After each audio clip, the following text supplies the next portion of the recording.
All right, guys, I think we're about ready to get going, so I'm going to turn it over to Jason. He is actually our statewide coordinator for Annie's project. So Jason is the voice of women, and he does a very, very good job. So. Thank you, Dee Dee. Actually, yes, I had it automatic. Actually, I'm the vice president of the National Annie's Project organization.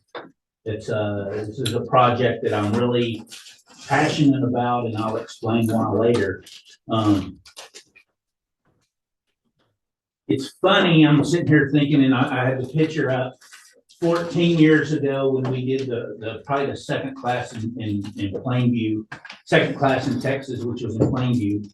And that was 14 years ago. In every one of these classes, the one constant is at the first meeting, everybody comes in, everybody kind of sits down, everybody's really kind of quiet and timid and, doing what they're asked to do and wondering what's in store for them. And then by the third meeting, it's like elementary school kids in the cafeteria.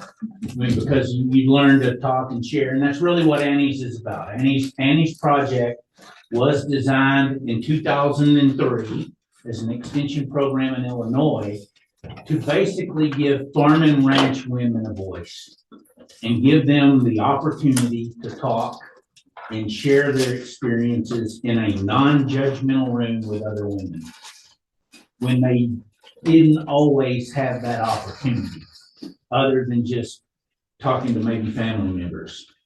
So that's one of the key tenets of Annie's project is, number one, you're not going to get a sales pitch. Nobody that we bring in to speak to you is going to be trying to take advantage of you or sell you the silver bullet that's the cure to all your problems. Everybody we want in here is basically here from an educational only standpoint. And hopefully they make it interactive because that's another reason why this class works so well as a women only class. Women have distinctly different learning preferences and styles than men. I speak to a lot of 55-year-old balding white men at conferences, and they either don't ask any questions because they don't want anybody else to know that they are not the smartest person in the room, or they try to dictate the conversation to prove that they're the smartest person. There's no in between. Well, Annie's project was designed to be basically the speaker tells you what they think is important and gives you the opportunity to ask questions and put it in the context that is most valuable to you. So we want to encourage discussion, because the fact of the matter is no matter what topic we bring up, and you're going to be presented in the next 6 weeks. It's my fault. I thought I had it turned off. Whatever topic that we have in the next 6 weeks, chances are somebody in this room knows more about that topic than the speaker because they've lived it. And we want to take advantage of that and share that expertise. And again, safe harbor. And that's one of the things that you'll learn over time. I can say that now, you don't have to believe it. But over the course of the 6 weeks period, I think you'll see as people share what's worked for them or what mistakes they've made that they've learned from and what they learned from those, I think it'll become apparent that, that sharing is appreciated. So hopefully that's what comes across. Okay, before I get into my topic, let's go around, and I don't want to put anybody on the spot, but you're going to spend the next 6 weeks with one another. Real quickly, who are you? Where are you from? What are your production interests, and what do you hope to get out of the program? Just as informal as that. So we'll start with Elizabeth here. My name is Elizabeth Bandrish. I grew up north of Tampa on a family farm and ranch. Then married a guy from Plainview and now live outside of town here. We also farm and ranch, primarily run cow-calf. I work at a cotton gin as my day job. I'm their financial controller, but have done everything in that office at this point in time. That gym specifically is very research-based and is very kind of out of the box. So I've gotten to learn a little bit from Christy about soil samples and stuff like that, that I would have told you nothing about beforehand. I have two small children at home. The oldest is 2.5. I am hoping just to get a better understanding specifically about the insurance and like the legal aspect of things. I feel like I've been privy to see a lot of different programs work before, but I don't have a good solid grasp, I feel like myself, on those particular things. Two small kids, one of the other common denominators I've seen. The participants appreciate the fact that, my gosh, they get a 2 or 3 hour window where they can concentrate on what they want, and they get fed and they don't have to cook. So we've had many women say, hey, do we have to tell anybody that this class is over? I already got one message tonight, so. Okay, thanks, Elizabeth. Yes. I'm Ellie. I'm from Stratford, Texas. My husband and I work for Five Rivers Cattle Feeding. And so I travel to all of our feed yards across the United States. And we also help out friends on their farm and ranches, and would love to have one day, kind of like a little hobby farm or ranch, and run some cattle. So I'm very interested in learning more about the business side, the legal side, things like that. So is your background animal science or? Yes, I have an animal science degree. Okay. I didn't go up in ag though. Okay. My name is Kim Johnson. I am originally from Stratford. I married a man from Utah and we moved from Montana to what, where does all he runs, he does cotton. My family, we've done cattle, we do horses, we do grains. I work at All of Cotton. I beg Elizabeth for her cotton. And the market's not good, guys. To get out of this, I'm looking for the financial part of it and the legal part of it, just because we do own our own business, but it's based out of Utah. So I'm like trying to understand a lot of the stuff that comes across from 2 different states. Yeah. You're a speaker? I am. You want me to speak? Yeah, go ahead. Let's practice. I'm Christina Metzler. I'm originally from Albuquerque, New Mexico area. And so with my husband, we're transplants to, we live Con Center, Hale Center area. We farm, we have a small grow yard. I grew up on a ranch. My family is generational ranch back in New Mexico. And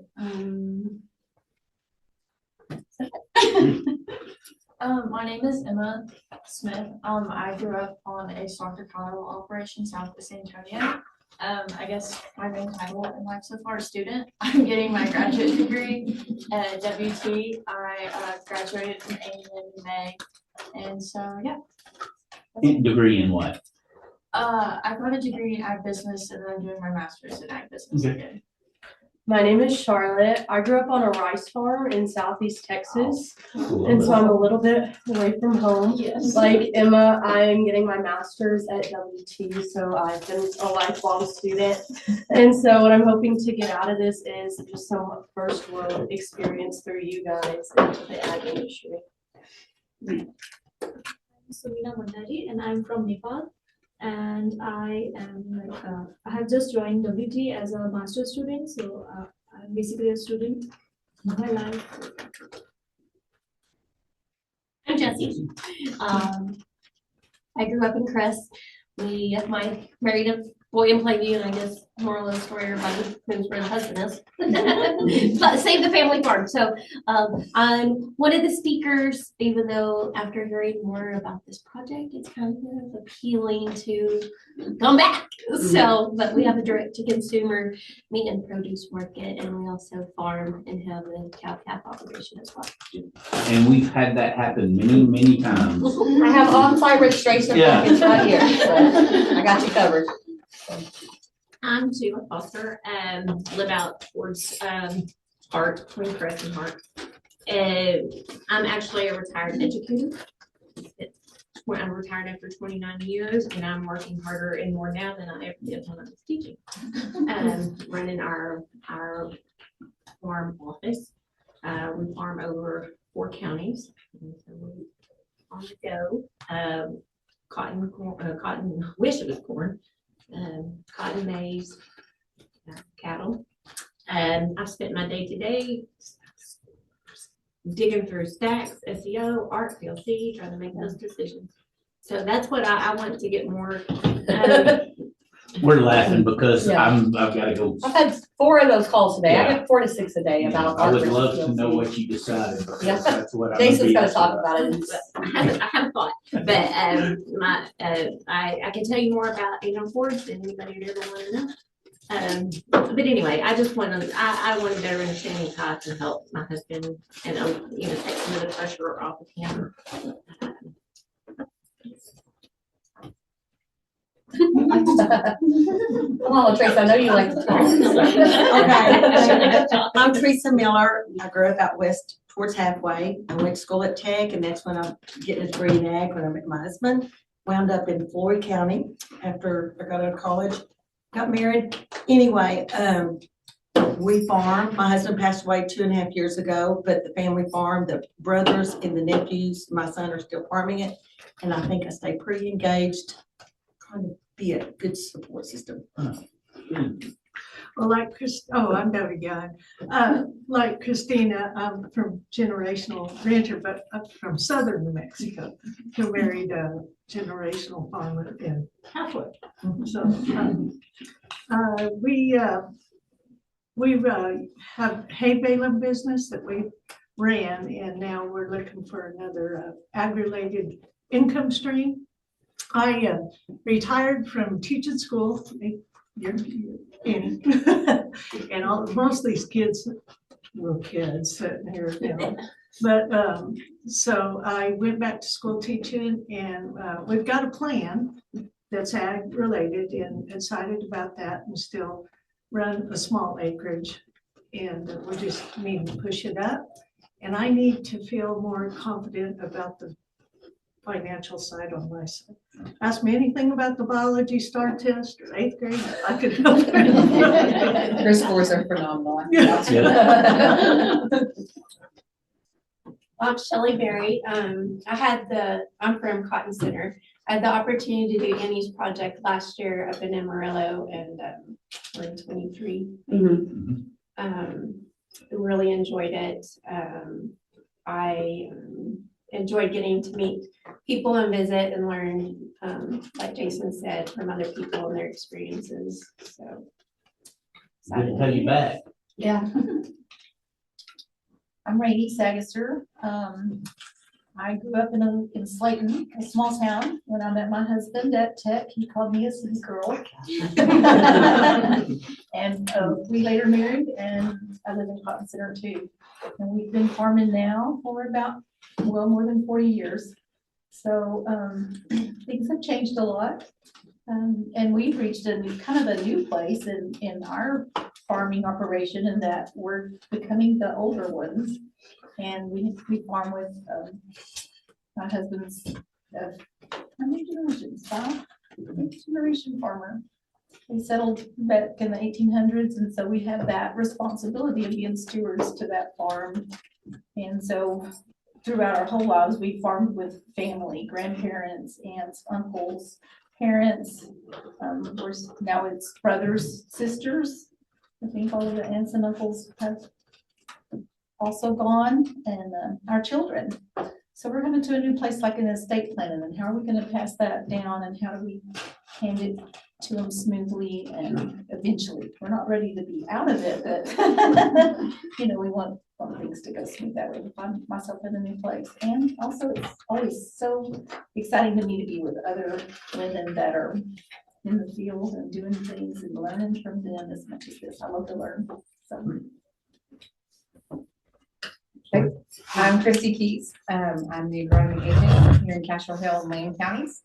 I am also, or I used to be, an ag teacher for 8 years, and so I've kind of done that, as well as been with Extension. This is my 3rd year in this position, but I've worked with Extension before for 5 years.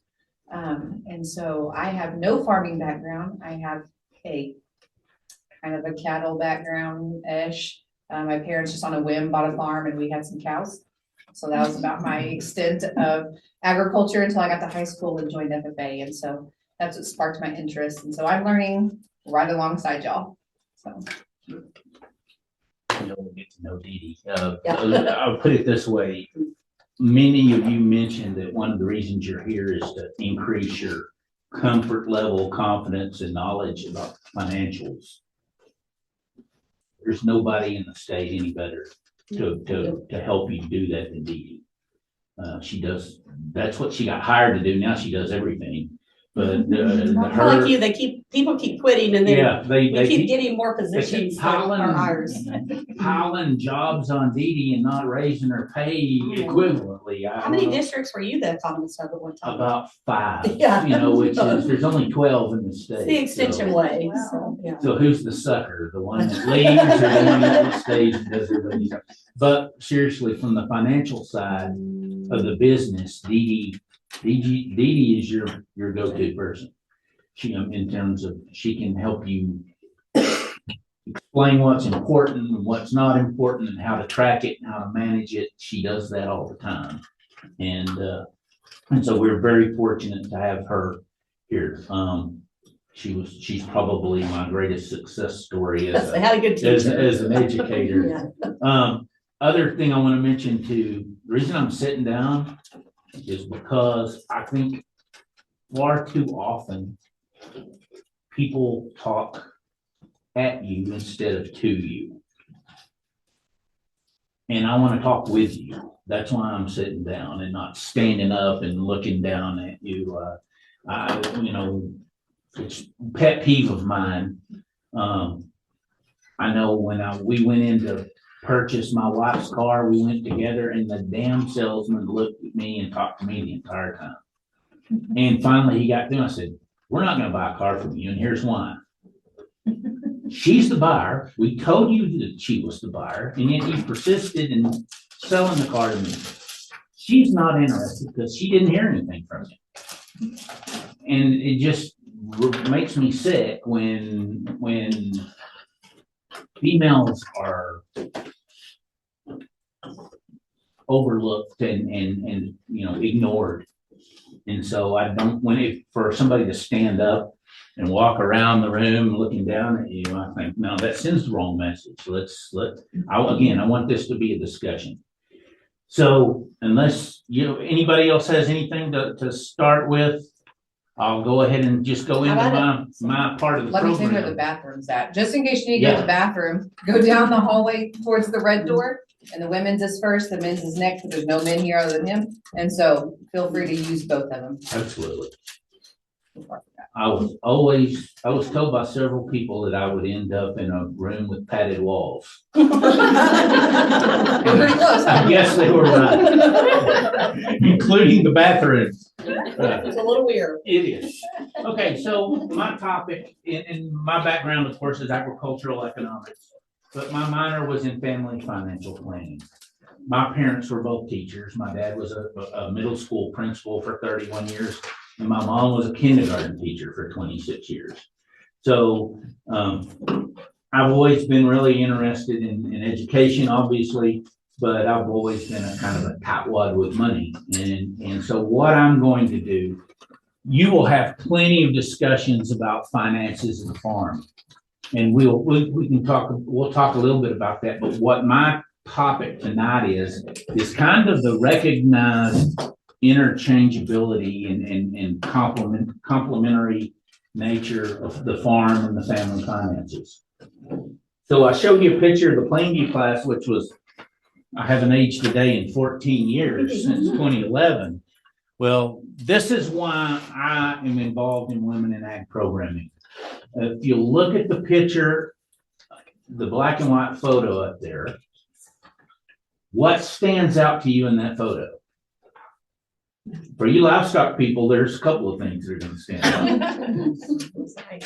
The size of the animal. That's the animal science answer, and that's the male answer every time. Look at that. Well, I'm going to tell you that is the board of directors of the American Aberdeen Angus Association in 1946. And that is their vision of the ideal herd sire. And that is a bull. Okay, so what else stands out? Tall Hmm? men. Tall men. There's one lady there. She's probably not on the board though. She's probably She was on the board. she was. That is my great grandmother. Oh, that's cool. And she's on the board because of circumstances. She was a school teacher. She married into ranching. And at age 21, her husband got bucked off a horse, hit his head on a stump, and was crazy as a loon. At 21. And so she took over the ranch. And I'm a 5th generation rancher. And the reason why there was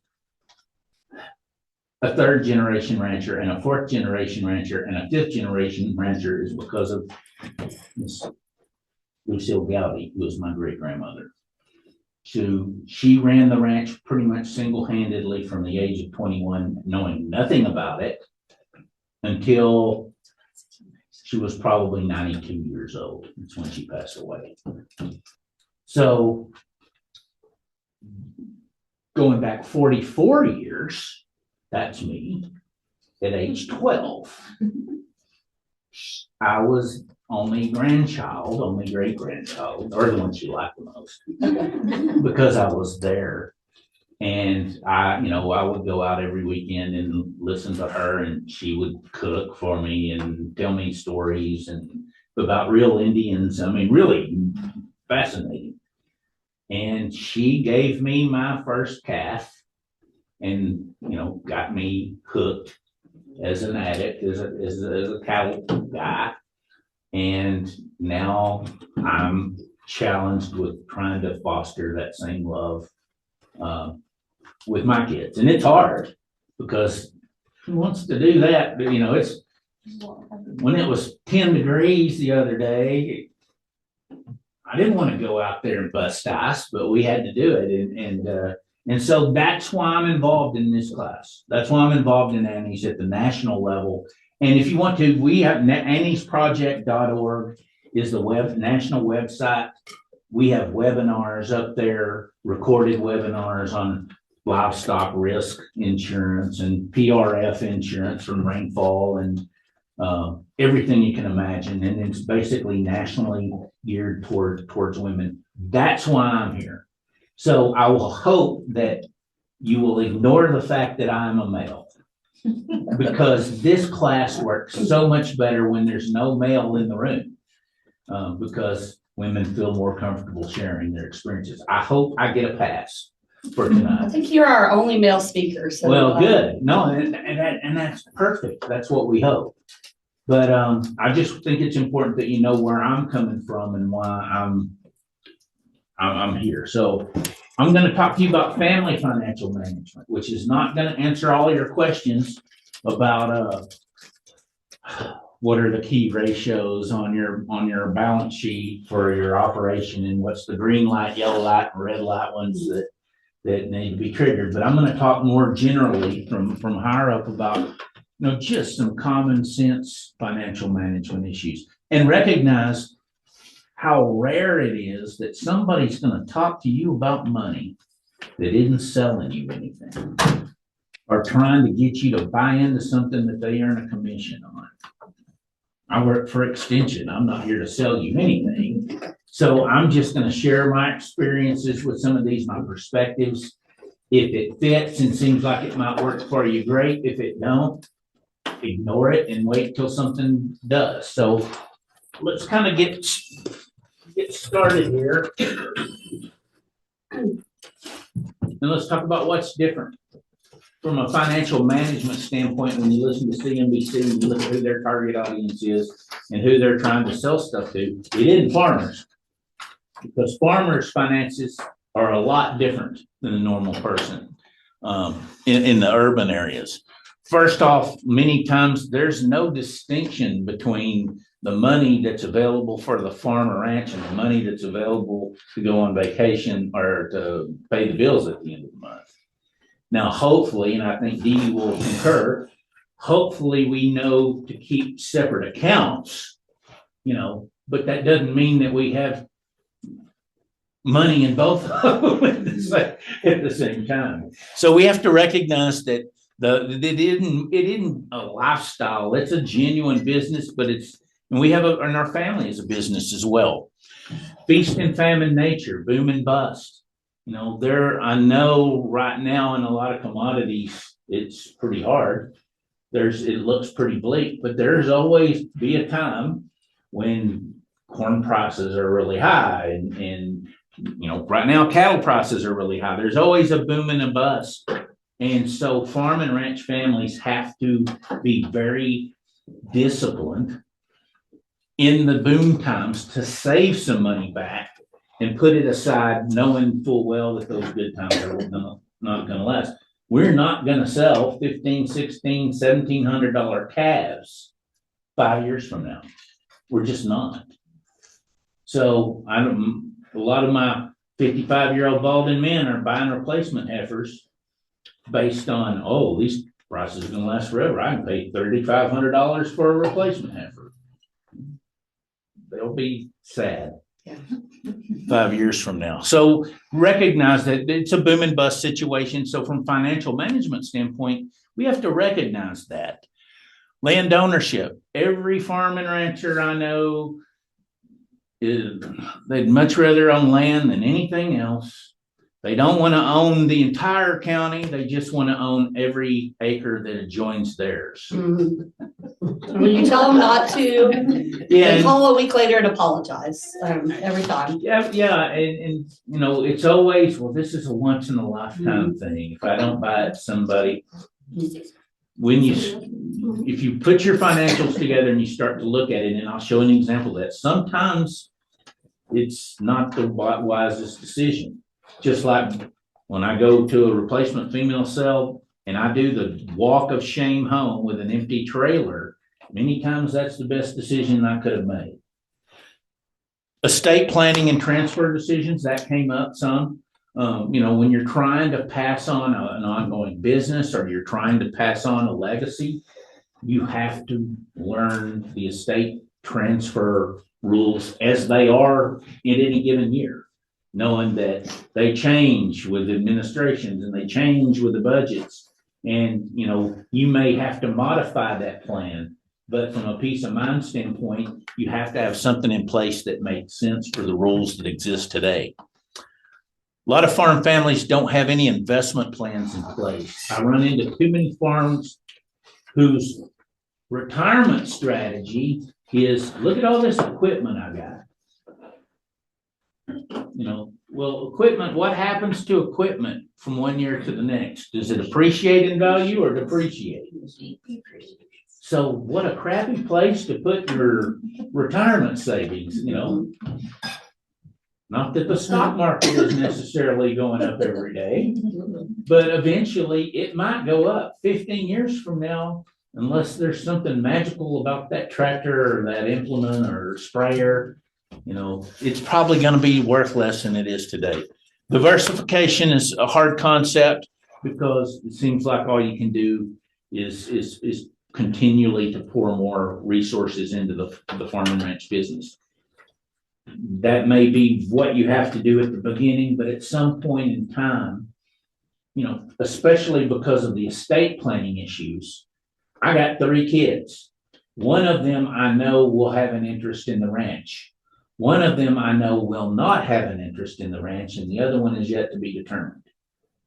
How do I treat those equally without the person who wants to keep the ranch having to sell off a piece to buy off his brother, his sister? You know, so you have to think about ways to diversify from just having everything you own tied up in land, a non-liquid kind of resource, if you're going to need some cash to equitably distribute your estate to pass it on. So those are things that normal 401k work in Fort Worth, and I have my 401k, and we have our health insurance paid for by the company. They don't have to worry about so much, but we do. So I know this is beneath many of you, especially those of you that run offices for businesses, but I'm going to show you real quickly the only 3 financial statements you need to understand to have a grasp of how to handle either the business or your personal finances. You can understand these next 3 slides. or you'll know all you need to know. The rest of it's details and DD straight. I'm throwing you under the bus. That's fine. So the first one is the cash flow statement. And really this it's cash flow statement from the business perspective. And it's basically no more than income projections. What is our expected yield and what do we think that price is going to be, or how many calves are we going to produce and what are they going to be worth? And then underneath that is what expenses are we going to have to pay to produce that product? What's the cost of our inputs? In other words, crop and livestock budget. That's the cash flow statement. In my personal financial situation, I get paid at the first of the month, and every day thereafter I'm paying bills. My checkbook register is essentially a cash flow statement. How do you win? You get to the end of the month and have $1 left or more. That's a win. Okay. Same goes with projecting out these crop and livestock budgets. Look at it on paper first. Bankers, this is what they ask. If you go in for a loan, they're going to ask you, well, is your project, is your enterprise, will it cash flow? Meaning, what months is it that you're going to be able to pay me back? And essentially, that's all a banker really is. That's the primary interest of the banker. If I'm going to loan you money, I want to know when I can expect to be paid back, and I want to see a realistic projection that shows me that I have confidence that it's going to work. So, cash flow, profit and loss statement, same kind of thing. Any questions on what that is? Again, ask questions. Okay, then we go from the business standpoint, what's called the balance sheet. And the balance sheet is nothing more than the equity that you have. What do you own? The inventory of animals or crop, the equipment value. What all do you own and what it's worth? And then the liabilities, what do you owe on that, and how much of that does somebody else own and you're making payments on? And the difference between the value of what you own and the value of what you owe on it, that's the owner's equity. A personal financial standpoint, it's a net worth statement. My house, the value of my house is an asset. The mortgage I have on my house is the liability. And the difference between the two is the equity I have in my house. I have savings accounts, assets, checking accounts, assets, investment accounts, assets. And if I have a car loan or a credit card, those are liabilities. And so essentially it's nothing more than a report card. And that's the way I look at it. And that's why it kind of makes it fun to track this, because it validates good decision making. It's much easier to take $1,000 and go buy something fun, something bright and shiny, go do something. Well, at the end of the month, that's not the net worth statement or your balance sheet's going to reflect that. If you put it in something that's going to grow and buy an asset, at the end of the month, that report card is going to show that as well. So to me, the balance sheet and the net worth statement basically make it easier to do the right things. Well, kind of along those lines, one of the biggest mistakes I see farmers and ranchers do is not having accounts payable and an accounts receivable, because they see a big bunch of cash in their bank account and they go buy a tractor or equipment, not knowing that they have more than that in outstanding bills. So keep track of the people you owe and the people that owe you, not just your cash balance. And you're not required to. I mean, y'all file taxes on a cash-based system, but I've seen that get more guys in trouble than just about anything. And again, the accounts receivable shows up on the asset side, and the accounts payable shows up on the liability side. And as long as you're tracking those, you can see those and their impact. Paying off a liability, in a sense, increases your owner's equity. So there's, we talk about debt management. Some of the best investments you can make may be to retire some debt or retire some payments that are out there. Again, if you know that the net worth statement or your balance sheet is going to reflect that, it makes it a lot easier.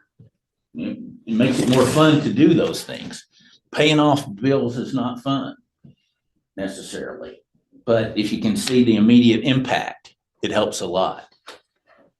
So those are the two really statements. The cash flow is basically a profit and loss statement over a period of time. And over a period of time, this profit and loss or your budget is a cash flow statement. And then you have the balance sheet. Well, here's how those two things fit together. Like I said, you win the game by after you take your income and after your expenses, hopefully you have something left. You can only do two things with that residual. You can buy an asset, something that's going to put money in your pocket in future periods, or you can pay off debt so that your bills are less in the future months. In that case, you have more income in future periods, but your expenses don't go up or don't go up as much. That's a positive flow. The other thing we can do, and we'll talk about personal finances, we could take that residual and maybe I go buy a boat or a horse, something that I'm going to have to feed or pay for in future periods, but I don't have any more income from that ownership. Well, in that case, my income stays the same, but my expenses go up next month. Mm-hmm. Well, that's the opposite of what we're trying to achieve. So if you can visualize how those two financial statements fit and then constantly feed back into one another, to me, that's all you really need to know in terms of the overall financial picture, both from a personal financial standpoint as well as a business. It's no different. Any questions? For a farmer, a boat does not go on your equipment list. No. So, you would not believe the stuff that shows up as No, farm. I got my master's in Louisiana. Today is Mardi Gras Day. And I know plenty of those rice farmers that have boats for the crawfish and fries. So we can't expect. But up here, Airplanes, RVs, you wouldn't believe up it. here, I don't think that's gonna fly. Yeah. I think it's good time. So any confusion about any of that before we go on? Okay, so I just got an example here, an agribusiness balance sheet, farm assets, and this is a handout. I'm not going to go over it, but you've got the farm assets, current assets, which are things that could be converted to cash within a year. Fixed assets, that's where your farmland and buildings and improvements and equipment. Over here on this side, on that side is the liabilities. Current liabilities are the bills you're going to pay on those things over the next 12 months. Fixed liabilities would be your note payments on fixed assets. And then the difference between those two is basically your owner's equity in the operation. You got ratios that are come off of those: debt to asset to debt ratio, working capital, how much money do you have, kind of continue to churn the operation. That's what it looks like. This one's a lot more detailed, and this is a personal net worth statement, but it's essentially the same thing. Personal assets on the left, personal liabilities on the right, and the difference between the two is what you would say would be your net worth. And so again, you've got a copy of that. You can pull up, what these look like, and if you don't, you can Google net worth statement and template and have those. What I suggest you do is find one that you like, recreate it into a spreadsheet, and occasionally, I'm obsessive about it, but so I update mine once a month. Once a quarter works, but just occasionally take that spreadsheet and go through there and see what's changed. Pull up the accounts and put the new balances in there And you will see, this is what I'm talking about. This will see a validation of your good practices if you're making the right decisions. So to me, this is a really good report card to tell me whether I'm making good decisions or not. And here's an example of kind of when you mesh those two together. Basically, what you see is a pie chart. On the up there on the right is the brownish is ag business equity. The red is personal equity. And I just basically broke these into different categories. On the ag business side, we got cash, breeding livestock or perennial crops, machinery and equipment, farmland and buildings, and other farm investments. So what equity do we have in those categories? In the personal asset, we got cash, real property, which is usually our residences, personal investments, retirement accounts, personal property. What equity do we have in those? And this kind of chart is what is an example. So if you look up here, in this example, the farm and ranch business has, that's not quite 75%, but it's pretty large of the overall equity is in the business. And if we look down here, the largest category of our assets is in farmland, buildings, and improvements. In other words, land rich, and everything else is the gift to charity pieces of pie, the smaller ones.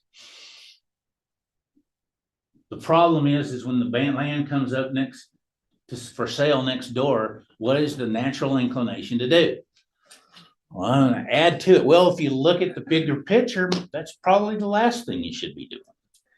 But you don't know that unless you kind of keep track of that and put it into perspective. And you have to, there's no way to make a business decision that doesn't affect the personal finance side and vice versa. And again, unless you kind of look at them separately and then look at them together, you really could make some decisions that you would regret later on. So these are the traditional baby steps. A lot of these are modified from the Dave Ramsey a little bit to, kind of correct some of that stuff. This is basically from a personal financial management standpoint where you would start.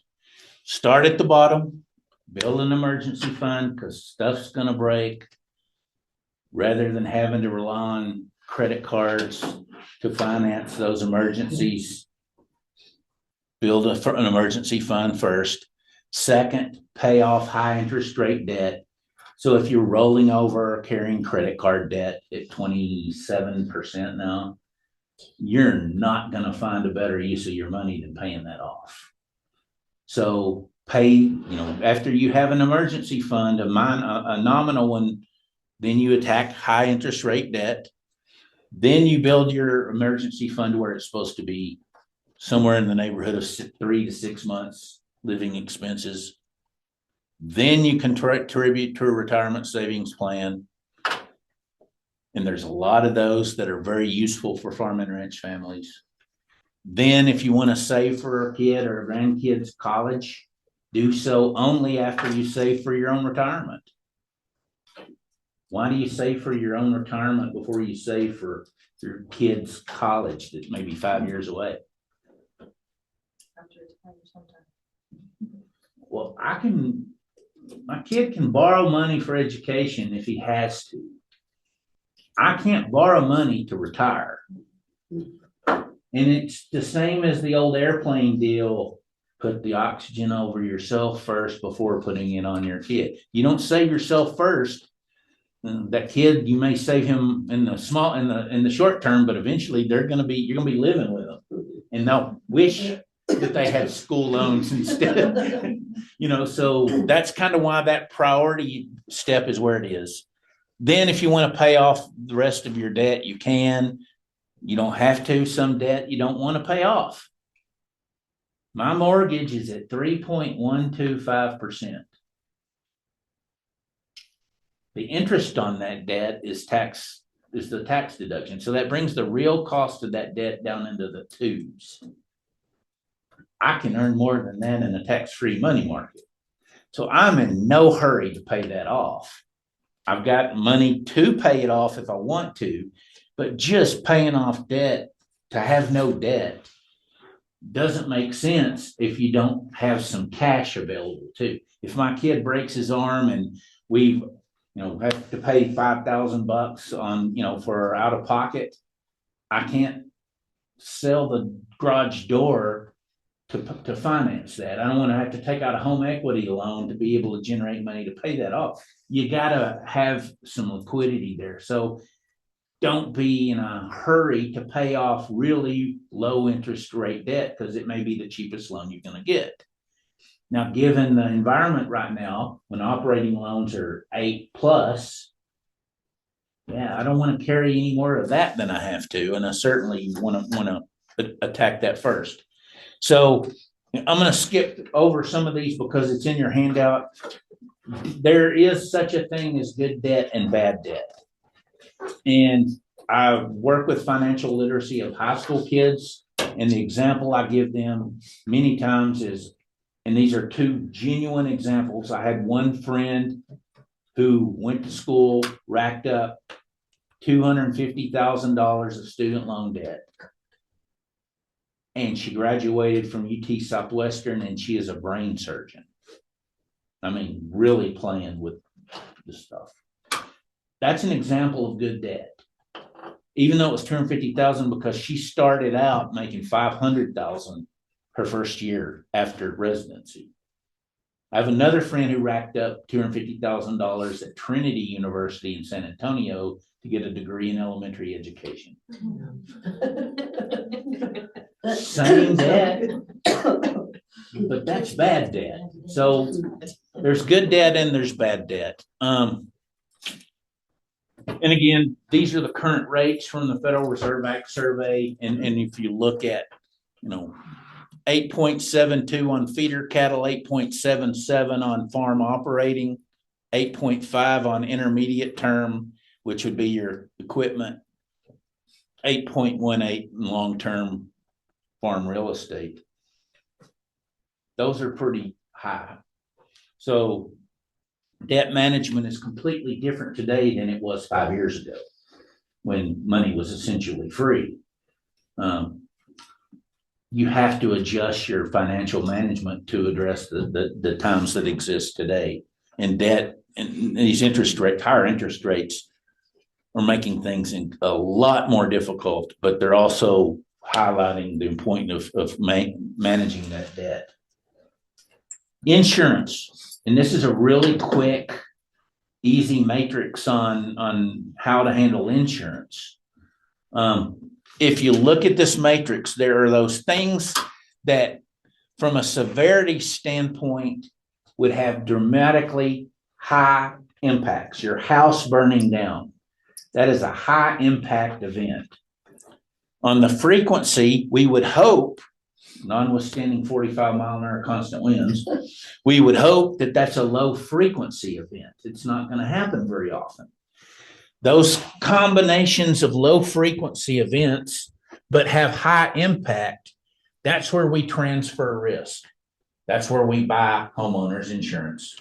We buy insurance on those things that are low frequency, but have high impact.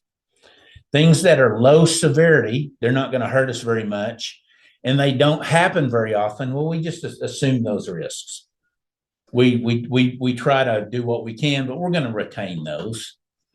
Things that happen quite frequently, but don't have much severity, well, we're going to do good management practices and try to reduce those things. And then the things that have high frequency of occurrence and high bad impact, we're not going to do those things at all. We're going to eliminate those. So that's from an insurance standpoint, it's as simple as kind of looking at what risk we're going to retain, what we're going to transfer to somebody else through insurance, or what risk we want to reduce by our practices. Moving to investments, and I broke this up into 3 different categories.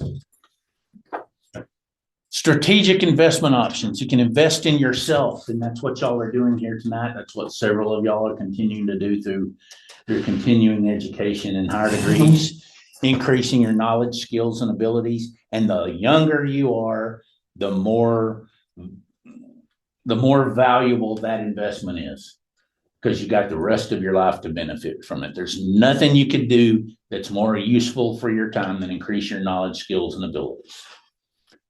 Old farts like me, we do it out of curiosity and the hope that we can learn something and pass on down to our kids.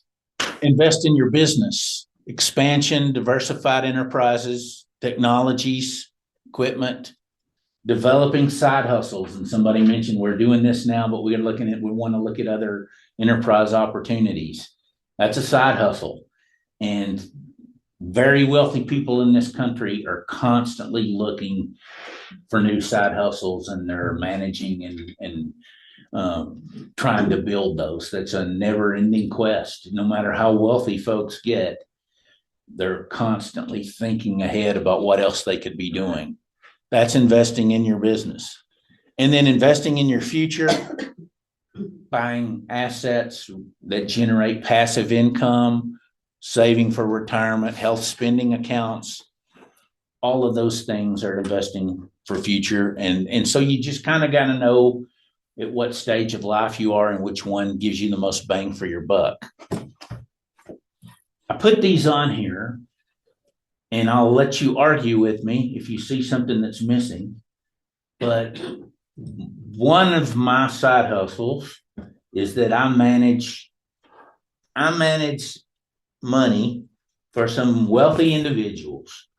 They all made their money in oil and gas, but they recognized through many booms and busts that they didn't want to continue to just build one giant house of cards and let it fall down. So they would take some money and say, you go invest this in something to diversify my income away from oil and gas.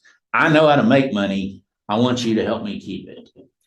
So I'm sharing with you kind of what I've learned working with those individuals on how they handle their money. You only need 5 different kinds of accounts to handle all your personal financial management needs. Number 1, we all need a low cost or free checking account, something to pay the bills on. We don't need to pay necessarily, you don't have to pay $25 a month service fees. There's banks out there that are free or low cost to allow us to do that. Again, I'm a tightwad. Secondly, you need an online savings account. The online savings account right now are paying somewhere between 3.6 and 4% interest. And the money's not locked up like a CD. You can transfer money in and out to your checking account. But the most important value of those, it allows you to get that money out of your checking account, out of your site, and put it over here, earmarked for a specific purpose, and earn interest. And then when you need it, you can transfer it back. So online savings accounts, a credit account, whatever that is, pick one that gives you rewards or points that make sense. I put everything I buy except for my mortgage on a credit card. I earn 2% cash back on one. I earn free miles and free check bags on the other. I do not pay a penny in interest because I'm a tightwad. I'm what they would call a deadbeat, because I pay my bill probably twice a month just to make sure. But I earn those benefits. Pick a credit card that gives you some loyalty rewards or some cash back that makes sense to your lifestyle, but then pay it off. And that's how wealthy people actually make money on credit cards. I make money. Credit cards, I make $2,000 to $2,500 a year off of American Express. And they give me a 30-day interest-free loan. I'm cool with that. Yeah, they're getting the processing fee from the merchant. So they're not, I'm not, don't write a check and send it into them because you feel sorry for them. But that's just a way that I learned people handle money a little differently. And it works if you have the discipline to pay it off. Everybody needs some kind of discount brokerage account, because if you want to diversify your finances away from simply the operation, this is where you do it. You can get exposure to anything you want for free. It's commission free at these discount brokerages to buy $10 worth or $10,000 worth of exposure to anything you want.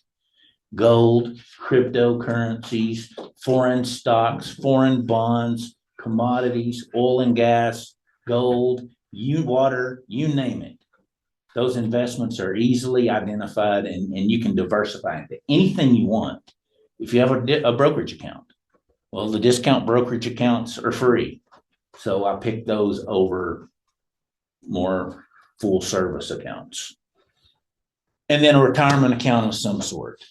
There is no excuse for anybody not to build some type of retirement account. If it's not through your employer, there's some really useful self-employment type retirement accounts that you can have to, again, take advantage of the boom times and put something in there. And then bust times, maybe you don't make a contribution, but over time you'll end up being able to build something that is available for you in your future, so that you don't have to sell that depreciated antique tractor when you need something. Questions so far? Comments? Observations? Come on, folks. I'll tell a story, not my equipment list. I was actually working with a farmer up in Stratford. I'm sure my Stratford people probably know Gary McBride. And no, Garrett, on his equipment list, he has a tractor from 1964. He tells the story. And I said, Garrett, is this really, I mean, it's fully depreciated. I said, there's got to be a story why in 2024 you have a tractor from 1964. And he said that his granddad was actually down in Amarillo at a poker game, and he won that tractor. And he was too drunk to drive home, so he drove his new tractor that he won all the way back to Stratford. So you don't want to have to get rid of the tractor. Other point I want to make is, I look at these different accounts as different buckets. And, there's short-term buckets. Those are your checking and savings account. Maybe your bank account, your checking account, your online savings account fits in there. Then there's things for those are your daily transactions or your very soon-to-be transactions. Then you have midterm things that are maybe 2-3 years out, are things you need to start stockpiling money to replace vehicles. I buy my vehicles and then I make payments to myself.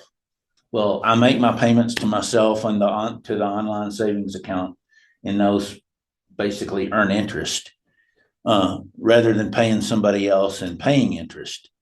So you have midterm buckets. Discount brokerage could serve as that. An investment account could serve as for those midterm goals, savings accounts. And then you have buckets that accomplish your long-term goals, your IRAs, your college savings plans. The point here is if you try to cheat the short-term needs for the benefit of longer term, it's not going to work. Eventually, something's going to come up where you need money now, and you don't want to disrupt these longer term buckets any more than you have to. So the recommendation there is take how much you think you might need for an emergency and add a 10% to it, and be satisfied to earn the online savings 3.6 with it, because it's still serving a purpose. It's immediately available if you need it. And then once you get comfortable and you have that peace of mind that your short-term needs are going to be met, then you can start looking at putting resources into those midterm goals. I have a question. Dave Ramsey always says never buy a new car or a new piece of equipment, always buy used. What is your take on that? And that's fine. He obviously he's the main justification there is that, you know, the first year it depreciates dramatically. So let somebody else suffer that depreciation and you buy in after the fact. I buy new vehicles because I'm gonna drive my Toyota Tundra till it has 300,000 miles on it. And I'm gonna take care of it, and I'm gonna change the oil, and I'm gonna know that it was taken care of. Because when I'm driving back tomorrow through Paducah and Floydada and Paducah and Kroll, I don't want to find out that the person that owned the vehicle before me didn't take care of it. So whatever floats your boat, you know, I think the main thing is to recognize that a loan on a vehicle is a loan on something that's depreciating in value. So you want to get that taken care of as quickly as possible. My strategy is to buy it and then pay myself the payments and earn the interest and then have the peace of mind. But I can certainly understand wanting to look at, you know, buying a 3-year-old car and let somebody else suffer the depreciation. Hell, a 3-year-old bred cow is a lot more valuable than a bred heifer from the standpoint of the uncertainty. So it's, you know, 6 of 1, whatever works for you. Sometimes there's not absolute right or wrong answers, but the approach in terms of trying to reduce the loan payments on depreciating assets, I think that's a common denominator to both. Just things that I've learned. People tend to overestimate their risk tolerance only when the market's going down. They don't underestimate their risk tolerance when they're going up. They're usually calling me saying, why didn't we have more of that? But on days like today and yesterday, why didn't you sell that last week? Recognize that none of this works unless you have peace of mind. And everybody's risk tolerance is different. That's why 2 people can do the exact opposite things and they're both rational. Because they have different time horizons, they have different goals, they have different risk tolerances. You'll see people in agriculture jump out and do some really risky stuff that I couldn't sleep at night with. That may or may not work for them, but it's obvious, it's rational because they have a different risk tolerance or the ability to live with those uncertainties. So know yourself. Recognize that everything has its day in the sun and every day has its day in the shade. What you see here is different asset classes by color. Just pick the red. The red is real estate, and it's the performance of real estate assets going from 2023 back to 2004. So in 2004, it was the best performing asset at 38%. In 2005, it was second at 15%. Highest at 42%. 2007, lost 8%. Just follow that red across the chart there. Do you see any individual? Here's high yield bonds. Green. Orange, developed foreign stocks. Do you see any of those that are consistently the best investment every year? You see any of those that are always the worst? So what's the takeaway? Diversify. That's the free lunch. Nobody, you're going to be right, and you're going to feel the smartest person in the room, and the next year you're going to kick yourself in the rear, and we're going to get out, and then it's going to go up again. Don't try to outthink it. Diversify. Well, if it's that way across asset classes, doesn't it stand reasonable that it's the same way between ag and non-ag? Sometimes ag assets are better. Sometimes it's the land. Sometimes it's the commodity. Sometimes it's the cattle. Sometimes it's not any of those. It's debt from foreign countries. Diversify. That discount brokerage account allows you to do that. But recognize that that's a very It's an easy takeaway. The other one is don't get too risk averse. Here's cash. I want to point that out. This is the flat line. So look here, cash above it, above it, above it, above it, above it, above it, above it, above it, above it, above it. It's not great, but man, it made money every year. Now we account for inflation. Cash below, below, below, below, below, below, below, below, below, above. Cash is safe. You're safely losing purchasing power. Slowly, death by 1,000 paper cuts. Cash is valuable, and you have to have some for liquidity and safety and emergency. Okay, you just do. My parents didn't know anything. You know, they're teachers. Every dollar that they saved went into a certificate of deposit because that's what they were comfortable with. And that's fine.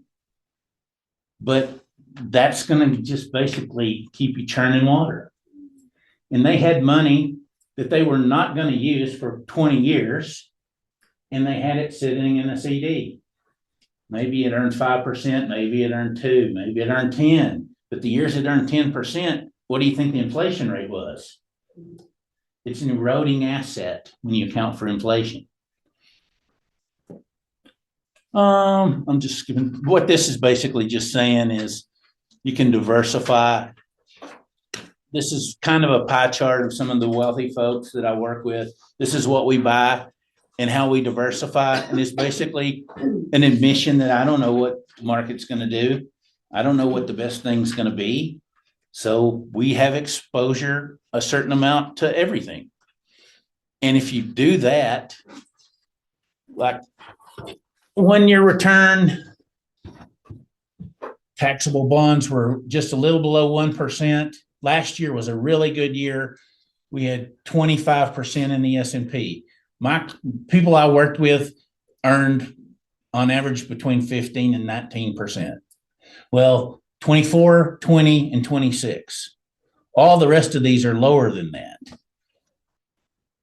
Just by spreading it out across all of them, we got really decent returns, and we didn't pick the worst one. We didn't pick the best one, we didn't pick the worst one, but we got kind of the market return as a whole, and we didn't have to worry about it. Diversification works.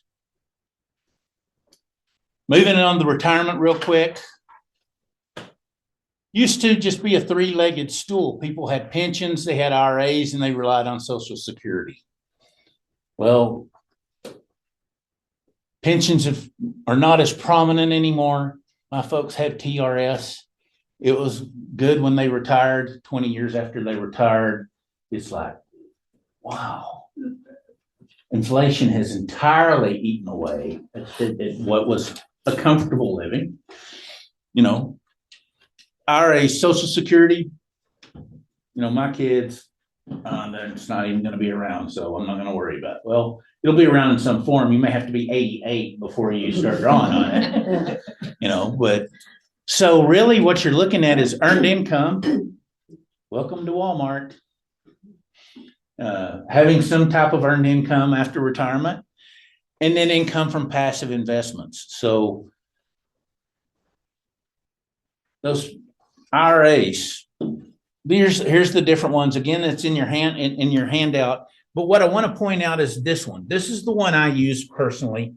SEP IRA, self-employed person IRA. If you look at all the other IRAs, 401k, the limit's 23.5. But if you're working for, you know, as an individual, $7,000 limit, $7,000 limit on a Roth, which is fantastic, tax-free when you pull it out. But there's income limitations on Roth too.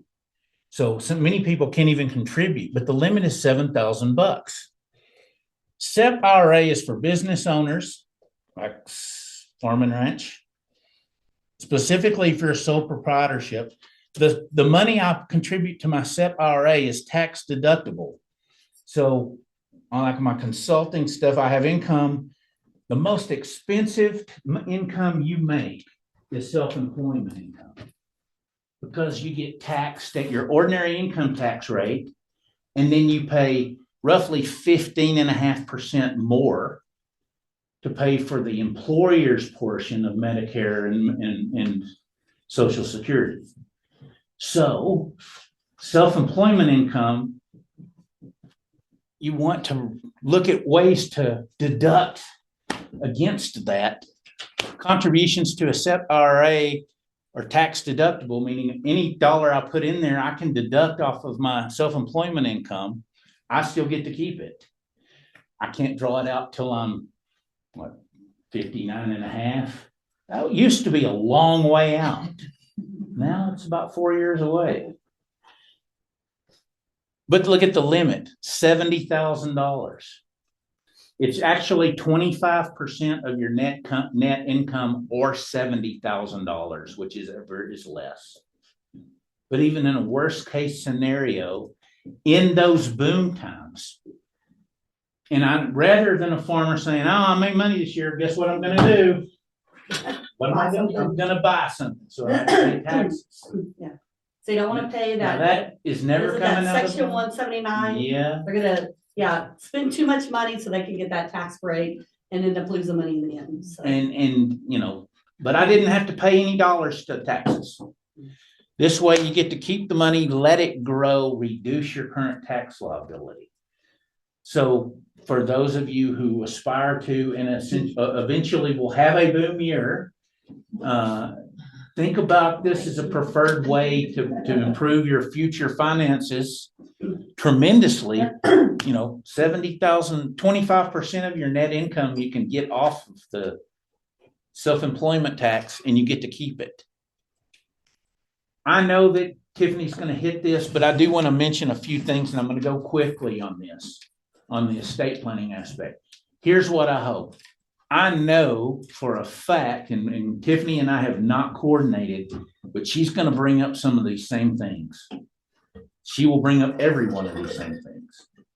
By hearing it twice from two different people, hopefully it will validate the importance of it on the estate planning side. Think about from the estate planning side how similar this is to just getting your crap together and organized from a financial management standpoint to begin with. Even if you're not doing it from a financial management, from an estate planning thought process, this is kind of where you want to get, where you want to start, what you want to accomplish as you get your stuff together. So number one step is gathering and organizing your information and accounts. If you were going to build a net worth statement, what all do I own? What all do I owe on it? What's the difference for the business as well as your personal? This is where it starts. You got to get all that stuff together and get it organized. Record your access and login information. If you have ever had to go through the scavenger hunt of a family member to help close out their estates, you will never want to leave that burden to anybody else again. If somebody's incapacitated, my mother went in for an operation. We're supposed to be out in a week. She was on ICU for 28 days, then rehab for 14. What bills needed to be paid? How did I get in to pay those? Did those come online? Did those get delivered to the mailbox? Again, you don't think about those until after the fact. So some way to organize, and heck, I'm old. I can't remember which dog I owned when I opened this account, so I don't know what the password is. So I have a spreadsheet, and I have it all written down, and I change it when I change the password. I have to pull the spreadsheet and change it. So everybody has a different system, but share that. You don't have to give them the numbers. You don't have to give them the information now, but let them know where it is. Determine what you own and owe. That's building your net worth statement. Review property ownership. Is that account a joint account, or is it somebody is on a signature card? There's very distinct differences between those two. who you want to provide for, when you want to pass ownership. Do you want to give something to somebody or do you want them to inherit it? It's a very important question because my land, the land that I have was given to me by my grandmother, but she wanted me to have it. The land was given to her by her mother, Miss Gowdy, that you saw. The land that was purchased by my family was purchased for $6 an acre. When she gave it to me, she gave it to me with a cost basis of $6 per acre. If I sell that land, I will owe taxes on $5,000 an acre minus the 6 cost basis. I will pay capital gains taxes on $4,994 an acre. If I want my kids to never be able to sell the land, I'll give it to them and give that same $6 cost basis to them. If I want to free that up, all I got to do is die.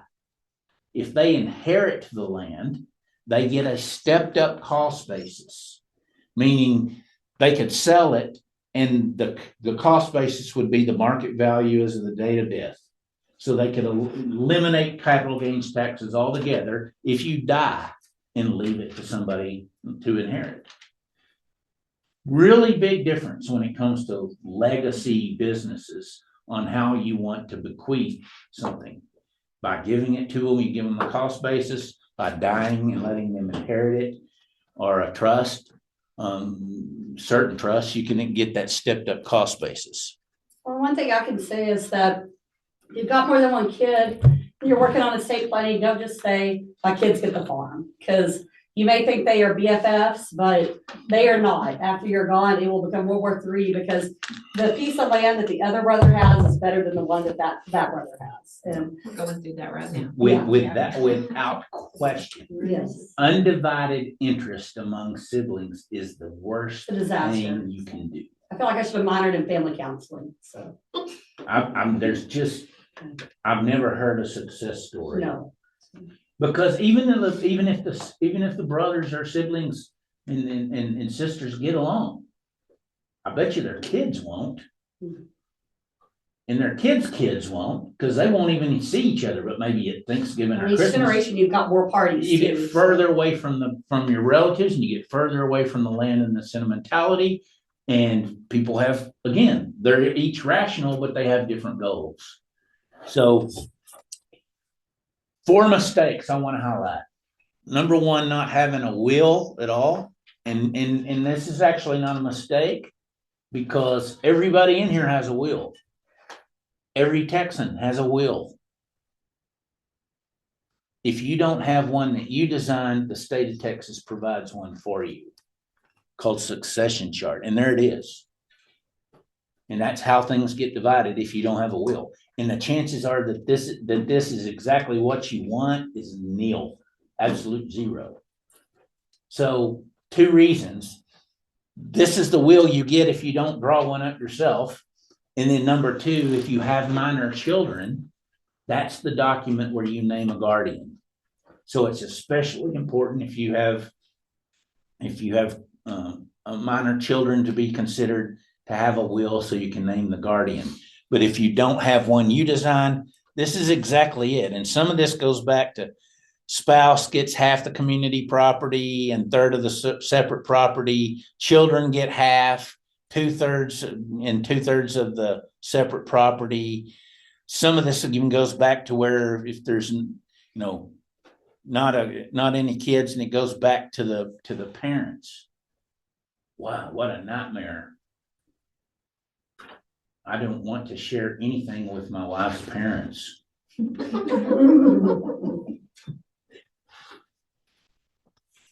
Other mistake, not having proper directives in place. As important as the will is from an estate planning standpoint, these directives are just as important. These are what you consider, living documents. This website here, and it's in your handout, the state now provides these forms that are fill in the blank. So you can print this form out, sign your name, check the boxes that give the directives that you want, and that's perfectly good. Many legal documents, I would not advise you go to Office Max and buy legal Zoom and print it out. A will, no. But these directives have something in place. A living will is where you can basically communicate your wishes to a physician if you're unable to do so, so that the family members don't. And again, these documents have basically check marks of what you want and what you don't want. Durable power of attorney. Who's going to handle your business if you're incapacitated? Durable power of attorney for healthcare. Who's going to make those decisions healthcare wise if you're incapacitated? Several years ago, there was 0 estate tax in the United States. An unlimited amount could be passed. The next year, it was going to go down to like 8 million. On December the 31st, there was 6 billionaires on life support. One of those made it through the next year. 5 of them were plug was pulled in the year that there was going to be no state tax. The next Thanksgiving and Christmas, when you're looking around the family table and you're trying to decide who you want to give this responsibility to, keep that in mind.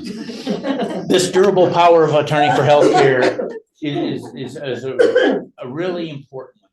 And especially, people will put both their kids on there, okay, but pick somebody to make those decisions so that everybody else either doesn't have to, or let's face it, I can look at my 3 kids and one of them I would trust more than the other 2 when it came to pulling the plug or not. That goes back to you might or might not want to share with them what your will says, because you don't want to create the incentive for them to do something. Advanced directives, directive to physicians, medical power of attorney, HIPAA releases, especially if you have kids, have a HIPAA release. My daughter went to Louisiana State to go to college at 18. We've made her fill out a HIPAA release so that if something happened, the doctor there wouldn't tell my wife he couldn't tell us what happened. Yeah. I did not want to live in that household. If something happened to my daughter and they refused to share that information to my wife. We did that with my son too, but we did medical power of attorney as well, because if he had some health problems the senior year, and I don't want him deciding whether or not he gets surgery. I want to be involved in that decision. Sure, absolutely. So these, like I said, these are really important documents, and there are news stories every day.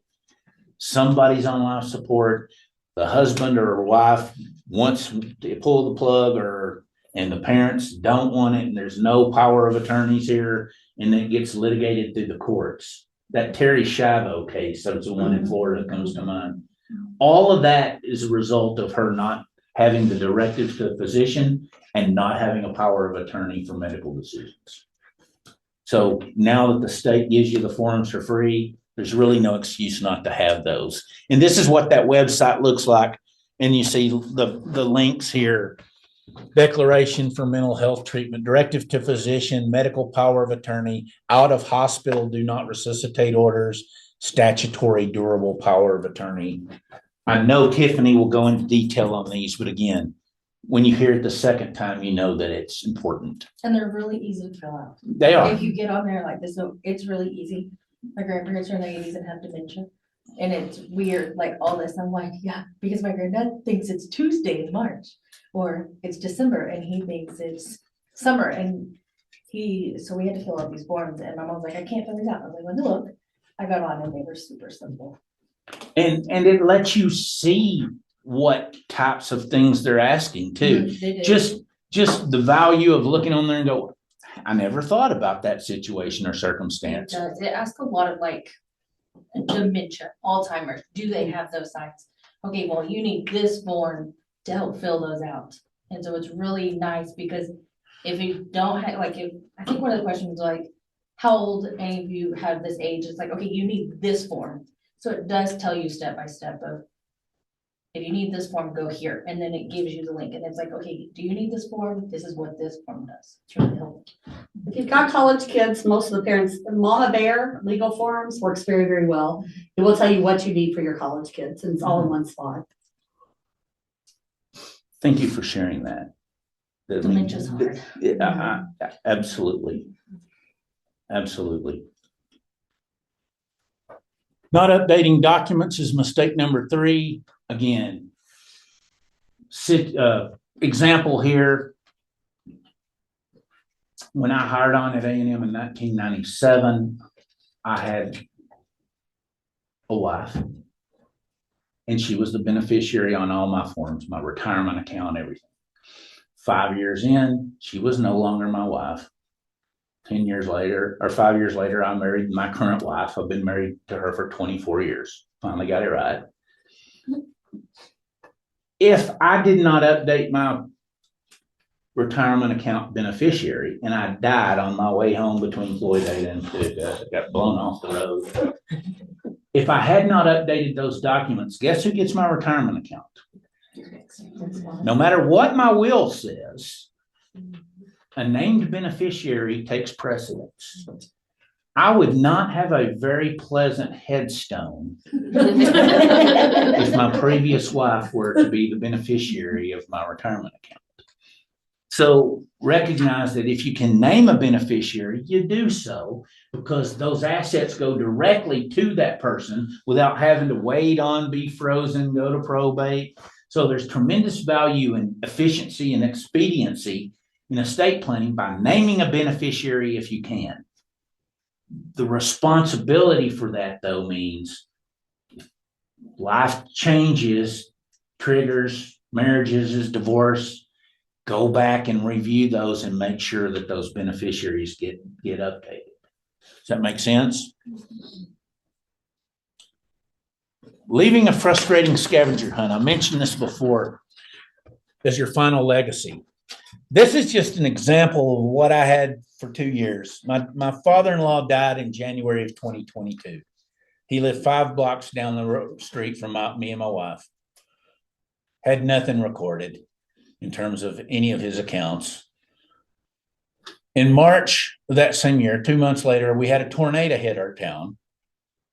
People lost everything, documents, start from scratch, prescriptions, all of that stuff. So from an emergency standpoint, it raised the issue too of, do you have let's get the hell out of Dodge and hide somewhere and get in a shelter? What box of stuff do I grab? You had that organized. My father died 3 days after the tornado. Luckily, he lived next door to me. He and I talked every day. I knew where everything was. I knew every password. He was very good about sharing that information. Next year, my mother goes into ICU and rehab. She's taken offline. I'm having to scavenger hunt for all of her information. Get her out of the hospital. 6 months later, my mother-in-law dies 5 blocks down. She had 3 Netflix accounts. She couldn't remember her password. She just joined again. It was a nightmare. And then my mother went in. She had a pacemaker, and again we had problems. She's fine now, but lesson learned that you can learn from my mistakes is that you got to get this stuff together. So the first thing I want to encourage you to consider is something that's called a password logbook. And basically it is nothing more, and here's an example one. It's nothing more than a book that has a bunch of pages in large print edition. It says, what is the account? What is the website? What's your username and password? And it even has these lines for new passwords. I want to know where that's at, because I just had to make my own last year because I could not find it. Amazon.com, $6.99. I went to the brick and mortar instead of going to Yeah. Amazon. Amazon $6.99. So this is an example of that. Don't go to Office Depot with them. Yeah. But you could recreate this too. I just made my own because. For the love of God, to save anybody that you really care and love the anxiety for $6.99. Believe me, my mom got this for Mother's Day. She got it for Thanksgiving. She got it for Christmas, until she finally filled it out so she could get a different present. Okay, so that's one example. Then the other one is, and I'm an economist, like I said, I'm a tightwad. I bought this book called I'm Dead, Now What? And it again is at Amazon. Now this one's a little bit more detailed. This one has contact information of people, account, title of accounts, departing wishes, important documents. It again has account numbers for utilities, insurance, pets, social media. Hey, it's kind of neat to have the Facebook passwords because somebody's lacking something and they've been dead for 4 years. It makes you wonder. But this one's called I'm Dead, Now What? It's kind of a complete taking inventory of that information that people are going to need to know. I had some county agents that said that's a little too cold-hearted. So they ordered the Peace of Mind Planner. And it's the exact same thing. It's actually cheaper, but I brought these for you to take a look at.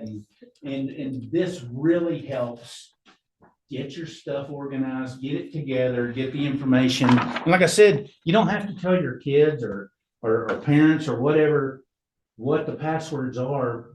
Tell them where the book is, so that if something happens, that's useful. To me, that's just good organization and it's good financial planning.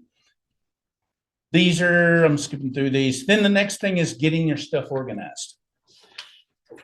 There is a group, and man, I applaud their creativity, called Notebox, Next of Kin Box. And basically what this is it is an organizational system for basically hanging folders with different file labels on them. It basically say, if you will go through here and pick out the ones that are relevant to you and populate those folders, you will have everything organized in one box and you'll never have to scavenge looking for anything again because you'll know where it is and how it's organized. Okay, so if you don't tell anyone, I bought the thing. And the most important part, of course, is what all do they have on there? How did they organize it? And this is the list. Basically, you can get them at the folders and bags for $59. They'll sell you a box for $129. You can get a fireproof box with all of the stuff for $200. I figured you can go to Office Supply, buy you a folding box, buy you some labels. Here's the labels, front and back. Some are relevant to everybody. Some are only relevant to some. But here you go. Here's kind of a checklist. You can kind of create your own because what that does, this is basically all it is. There's some zipper folders for keys to like safety deposit boxes rather than them just stuck in the back of the gun safe. We know that's where they are. And then here's what else you get. You just basically get hanging folders that have the labels on there that I gave you. To me, the most important value is the system itself. Getting your stuff organized, getting it all put together, and having a place to, when something comes in, it has a place to go rather than the one drawer where all that crap gets stacked. So, like I said, don't tell anybody I stole their labels titles. I added a few, so it wasn't perfect plagiarism. And then the last thing I'm going to hit is something that you didn't sign up for, but I thought pretty darn neat. right now, we're talking about financial management. Right now, they're one of the top books on the bestseller list is a book called The 5 Types of Wealth. And basically what it is it's a guy who focused on money. And at some point in time, he had a buddy of his said, hey, how often do you get to see your folks now? And he says, oh, I see them once a year. He said, how old are they? He said, well, they're 65. And his friend said, so you're only going to get to see your parents 15 more times before they die. And he said it was a really life-changing revelation when it was put that way. And he said what happened is people concentrate on wealth and they only concentrate on money. And when he got to thinking about what creates a holistic person, someone who's happy, there's several different types of ways to be wealthy. Money's only one of them. And so he kind of created this. Here's a copy of it's on that. You can get it on Amazon. Like I said, it's in the top bestsellers books. But he has a website there called the 5typesofwealth.com/quiz. This is the quiz. But you can go online there and take the quiz. And basically what you're doing is you're ranking where you are right now in terms of time wealth, recognizing that time's a precious resource as well. Social wealth or interaction with other folks, mental wealth, physical wealth, and then financial wealth. None necessarily more important than the others. But it's a little quiz and a little scoring system so you can kind of see where you rank. And if you identify areas of deficiency, maybe it helps you say, okay, this year I'm gonna focus on this. And maybe it's not finances. As I've gotten older, the time component is much more important. I realize the finite amount of time I have left on this earth, and with my kids, as they're getting ready my last one's fixing to leave. I don't know what the hell my wife and I are gonna do. But recognizing that I need to treat my time as important as money in terms of doing the things I really enjoy doing, saying no to the crap I don't want to do anymore, and protecting that time and spending it the way I want. So this is just one of the things I thought was really neat. Use it if you want to, throw it in the trash if it doesn't give you the answer that you want. But it's just, to me, it's a broader way to look at wealth, because we all know that at the end of the day, the money is not the most important thing. And although we as economists, that's all we get to talk about 99% of the time, I think this is a pretty neat little takeaway activity for you to kind of look at if you're interested. If you go, I'm going to tell you, you go take this quiz online, it's going to score it. You have to give your email, so use your burner account. But what it will do is it'll give you a score.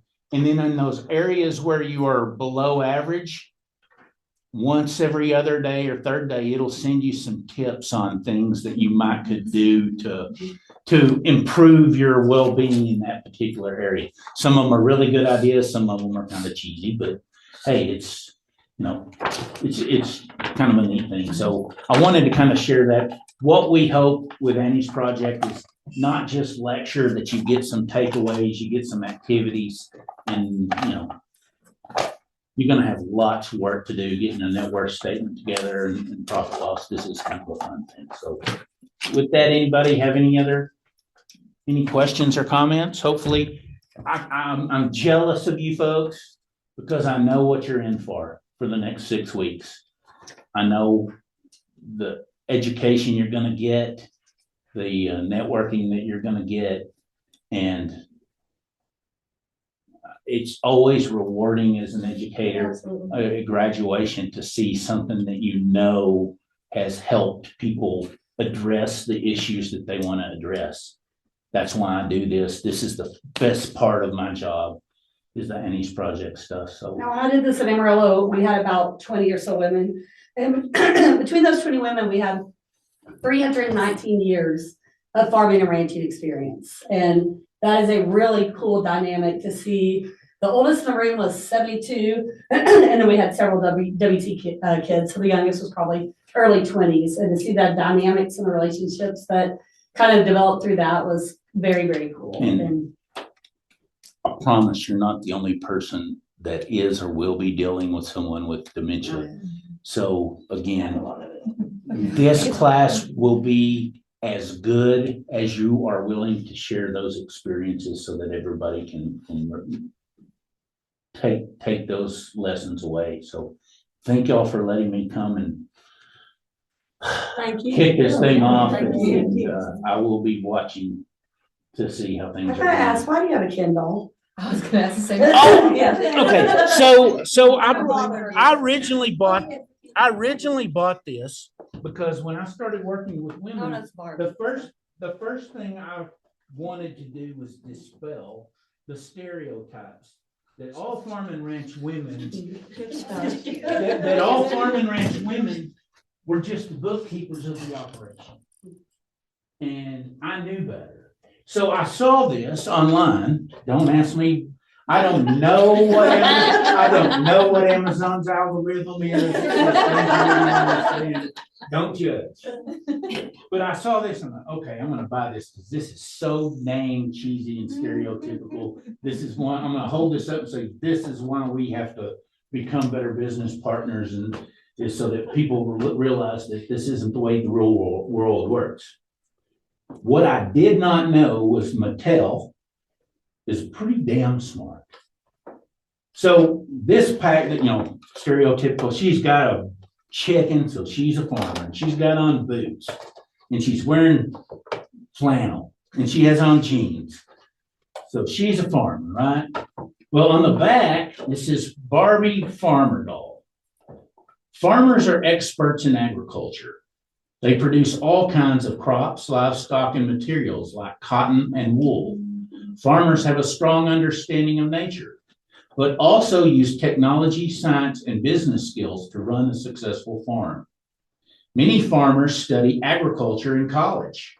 They learn all kinds of things like dairy science, animal science, and agricultural economics. Hey. Do you like caring for plants and animals? You can be a farmer just like Barbie. So. I was proven wrong. So I just bring this along to go, I know sometimes many people in the world will see you, hey, I gotta go, or I got chickens. She's a farmer. There's a lot more to it. And there are people out there that know that. And so embrace it. Yeah, I have to admit, the first time I met Jason, first day of class, I was 18, so that was 30 years ago. He is wearing overalls because that was a stereotypical farmer. So I had a pitchfork too. I had a pitchfork and this has overall. been a theme for a very, very long time with him. Yeah. Thank y'all. I Thank guess you, Jason. everybody's probably ready for a break. Yeah, no, we'll give you a little break, and the second half, it'll be really quick. I mean, basically what I want y'all to do is start talking tonight. So we'll have a panel. I'll talk to Christy if we want to put you in front or just leave you back there. But I just want to encourage a little bit more interaction about, I know what you would probably prefer. So, yeah. I'm giving him the eyeball. Yes, Going I up do. front. I see the dynamics.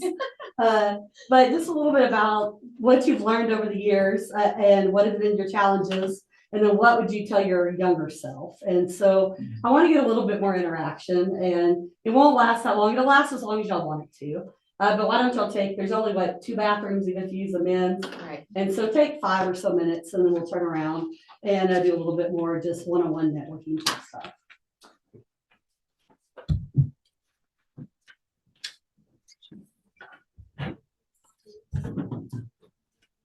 A current empty nester, keep your job for a while. Yeah. I don't. 90% of what we do revolves around this track meeting. Oh, yeah, that's what we did forever. Yeah. So what we're gonna do after that, it really scares us. It is. Cody has a lot of words, and I have a lot of words too, but he has more words than I do. And there's nobody else to listen to him. And right after Brandon started college and left home, Cody got laid off and was home full time. And he used to travel 2 weeks a month, and suddenly he's home every single day. And that was a major adjustment. He's at WT now, he's a research scientist there, so that helps a lot. But the evenings they get long. Leanne just started like in November, a new job where she's now executive director of a child active. And so she's really into it. I mean, gets up out of bed in the morning, excited to go to work, and stays late and because she's loving it. I'm like, man, this is going to be very valuable. When Garrison leaves, because it's a big deal. She has her thing. WTI college is very, very social, so that's a good. Watching the TV, but I joined the book club, about how Cody's in and out of her.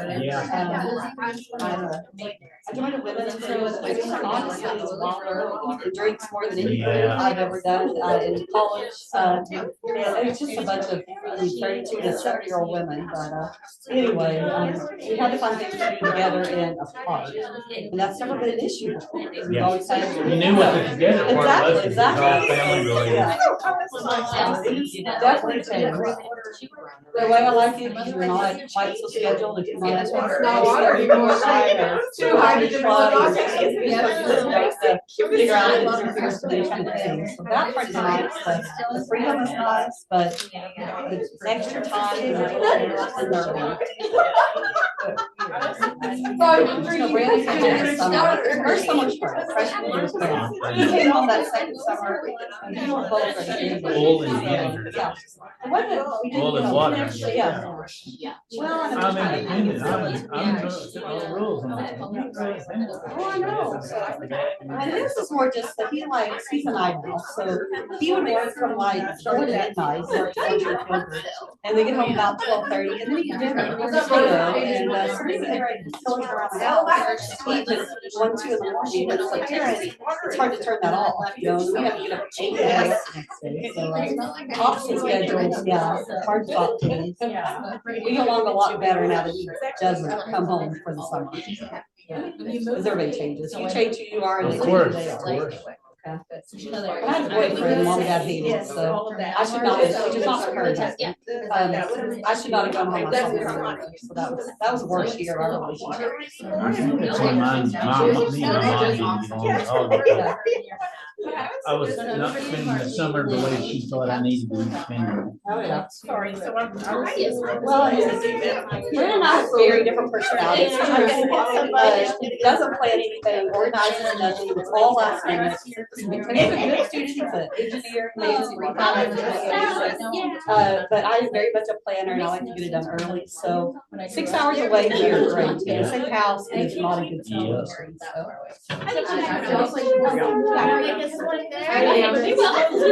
She was our biggest issue. Well, we're waiting to agree on state trust and land division and all that. I was like, he's good. She has to be able to save money. Yeah, like another money. Probably teaching her a lot of bad things. Probably.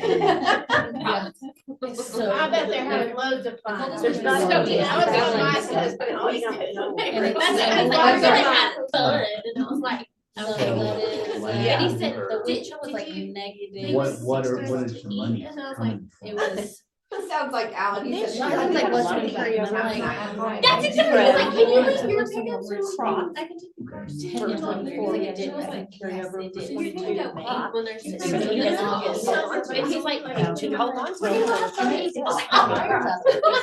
So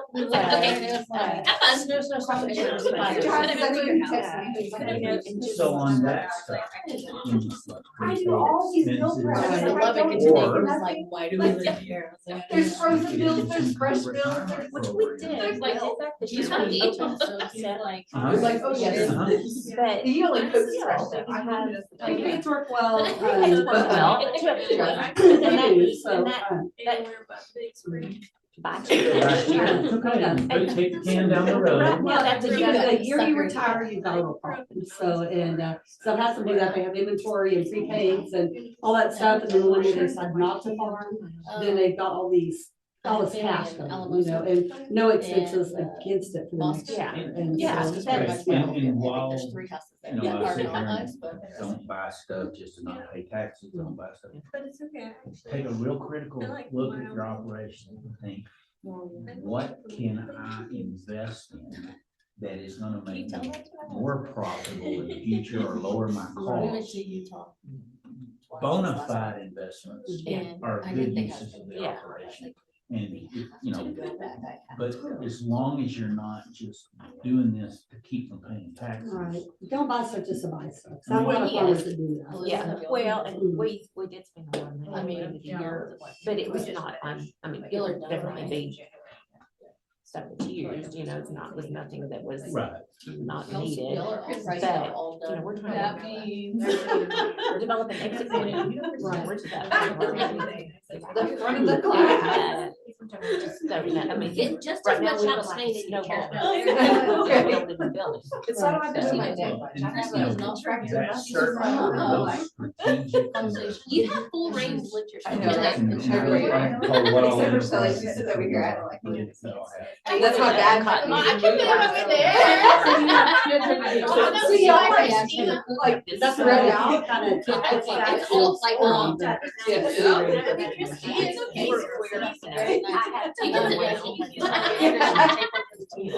So they won't go, his daughter won't inherit any of that. That's where everybody looks, it's like middle like. Yeah, it's not. We'll see who gets the middle here in a second. Like, chairs for it. That's me, like, okay. Figure out how to do that. That's just it, let's go. And it's just like I said, So, and always. express And Exercise.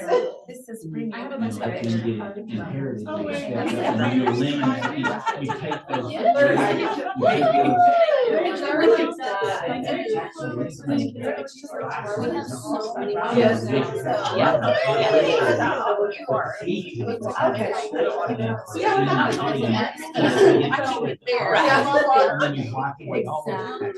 Yeah, right. So there's 2 options, strategic. and operation.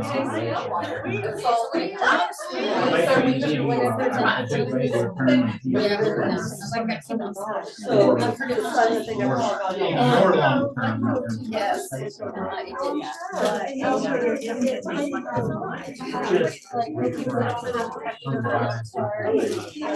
Oh, right.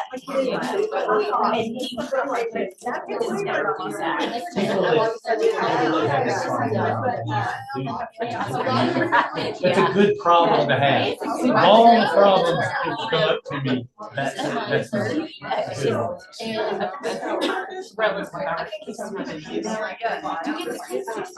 There's nothing wrong with keeping 50%. They're doing whatever. Oh, I know.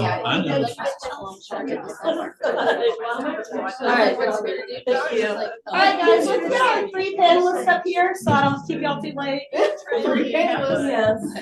Come on, girls. You help me out with this a little bit, Jason, so I just wanted to kind of from a panel standpoint. I had to have some notes. Is that so bad? You want me to put it back in? I love it, that's the type of person you are. Like, you're not Here, think about the way. Texas best, Texas best, or whatever it was. Let me make sure I have. Barely highlighted. Okay. And that's so much good. Yeah, they spoke very highly of you. Oh, thank you. They said any questions I have, that's where I need to go. I don't. I do agree, because you are my PE expert, my being a PE expert. I'm a little opposite of Jason. I like to walk around because I deal with a lot of middle-aged white men too. And if I sit too long, they will all fall asleep. So that is just, especially if you're the economist that goes after lunch. Every time, disaster. So anyway, but yeah, let's just go ahead. I prepared 3 questions that I think you've already done your homework on, but which is great. If y'all have additional ones, or if you want to add anything about your own personal experiences, I want this to be an interactive group. I don't want you to just sit here and listen to us talk for 6 weeks because you're going to get really tired of it after a while. So I guess the first thing is just what are some of the challenges? You've already said a little bit about yourself, so I mean, feel free to add to it. And then what are some of the challenges that you've encountered in agriculture? Okay, well, I didn't introduce myself just a whole lot earlier. I do want to say that I'm blessed to be able to work with my dad, my husband, and my son. So we have a multi-generational operation. Our farm operation is set up with multiple entities, but they're all family owned. So I manage our farm office, and of course, I'd rather be outside 100% of the time, but the office duties fall solely on my shoulders at this point. I was asked to be on the panel because of row crop, and that's what our operation is. We've grown a variety of things from wheat, oats, cotton, corn, black-eyed peas, pickles, just anything trying to find something to make some money or not lose money. Did you want me to go over the challenges? Yes, absolutely. Okay. I think the 3 main challenges our operation is facing right now would be our limited water irrigation, our low commodity prices, and the labor pool. We've known our water table is declining for several years, so we've taken steps, whether it's reducing the number of acres that we irrigate on a place or finding varieties that can withstand stress or drought a little better than other varieties. As far as commodity prices, we have a cotton buyer in here.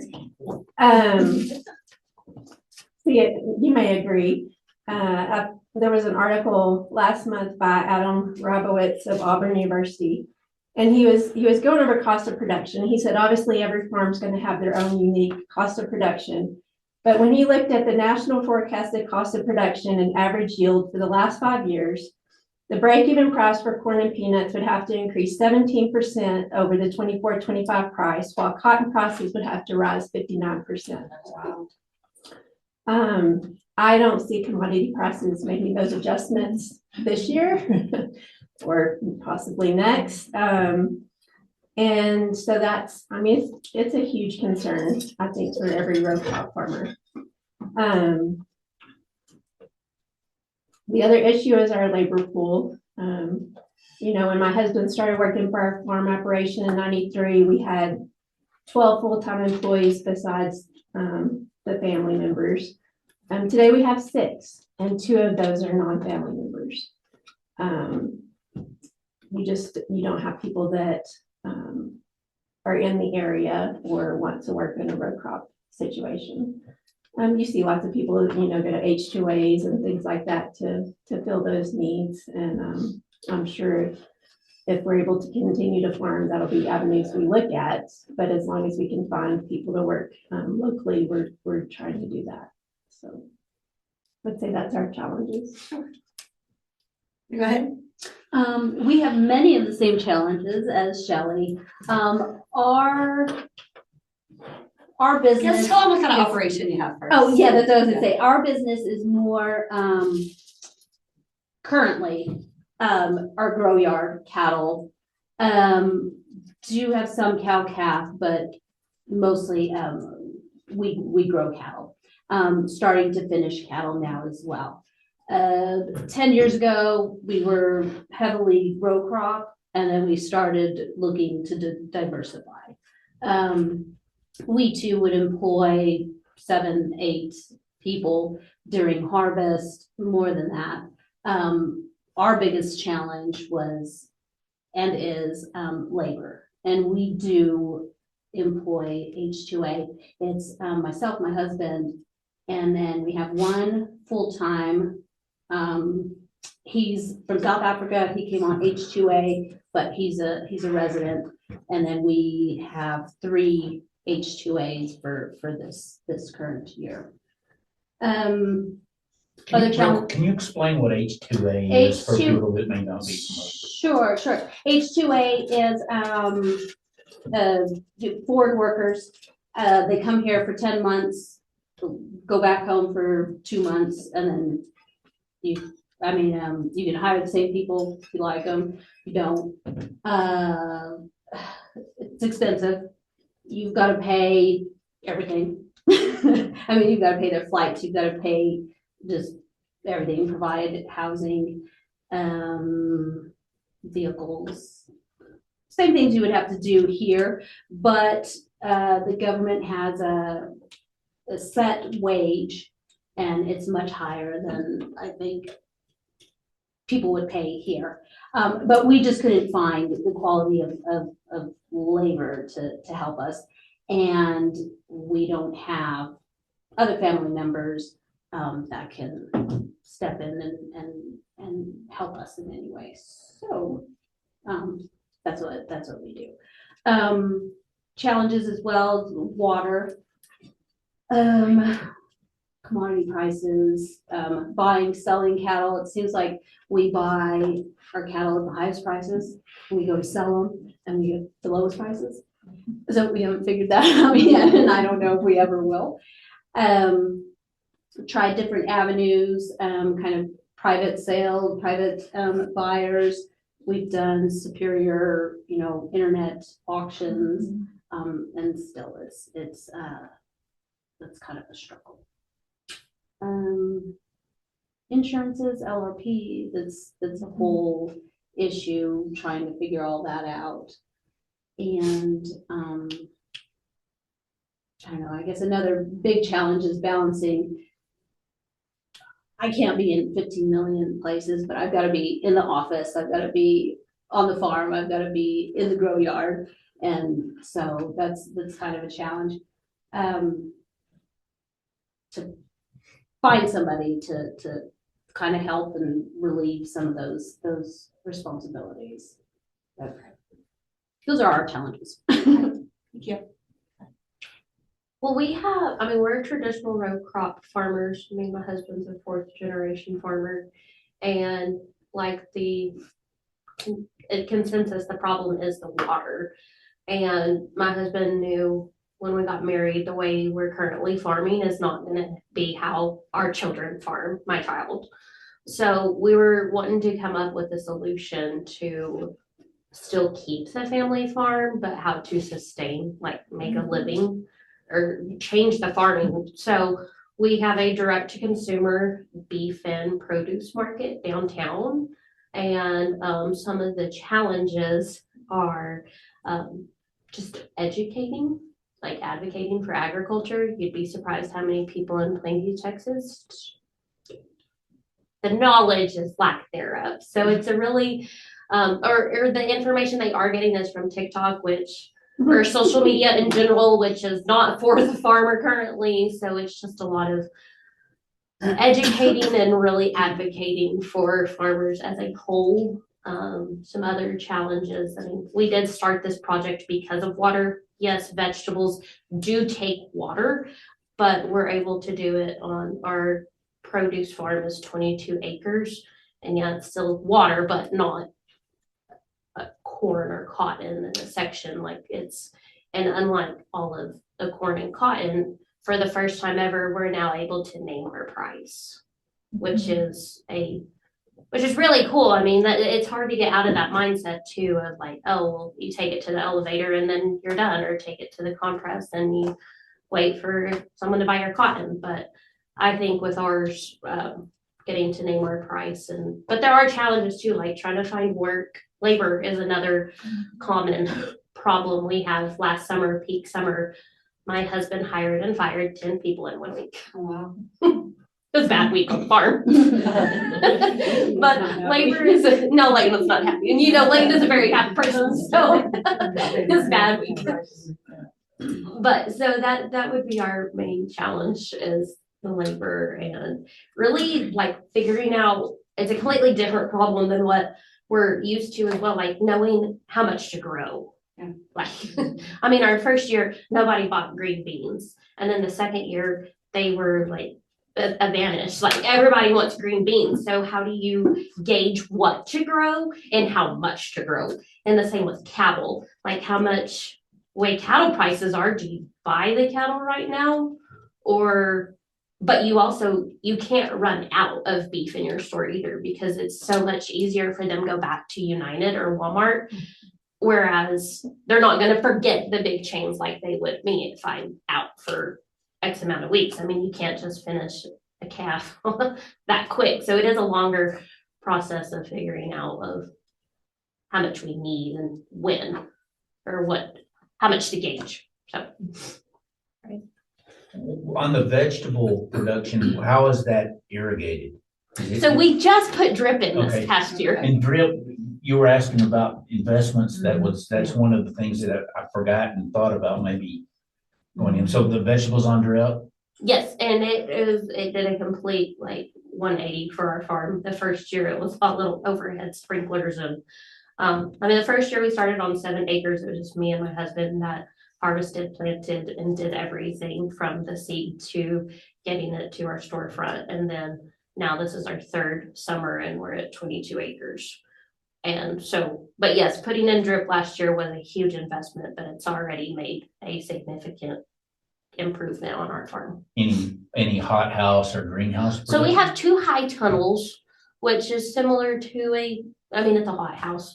In the summertime, it's about 20 degrees hotter in there than outside. So by 10 a.m., you're dripping sweat and you got to get out of there. In the wintertime, it's only about 10 degrees, 15 degrees warmer in there. So we do grow seasonal vegetables. This past year, we did over 40 different vegetables. There's only 2 weeks out of the year that we do not pick. The tunnel, as Lane and my husband would say, our tunnels are high real estate. They're the most valuable part on our operation because it's just more valuable to have crops and your higher valuable crops that generate more money. Like you don't want a crop that takes forever to grow like cabbage in the tunnel because it's taking up so much more space for a long amount of time. You want faster crops. Like our lettuce is a very fast crop. It's like a 70-day crop or a 60-day crop, somewhere around there. And then we have some crops that take like 35 days, and those are more of what you want to have in your tunnel because you're able to turn. Like some of those beds see 6 different crops throughout the year. So when y'all did this, did y'all do some small business loans or how did you finance this different venture? Or did you work with like the SBDC, the small business development groups that they have? So my husband went to our farm bank, and I'm not gonna bash anyone, but nobody would give us a loan. And if you see our business now, you're like, why wouldn't someone give us a loan? But when first starting it, like in our area, we are a food desert. Nobody grows vegetables around here, so nobody wanted to take a risk or a chance on us. And so, I mean, we did have my husband's parents help support us. We wouldn't have been able to financially do it without them.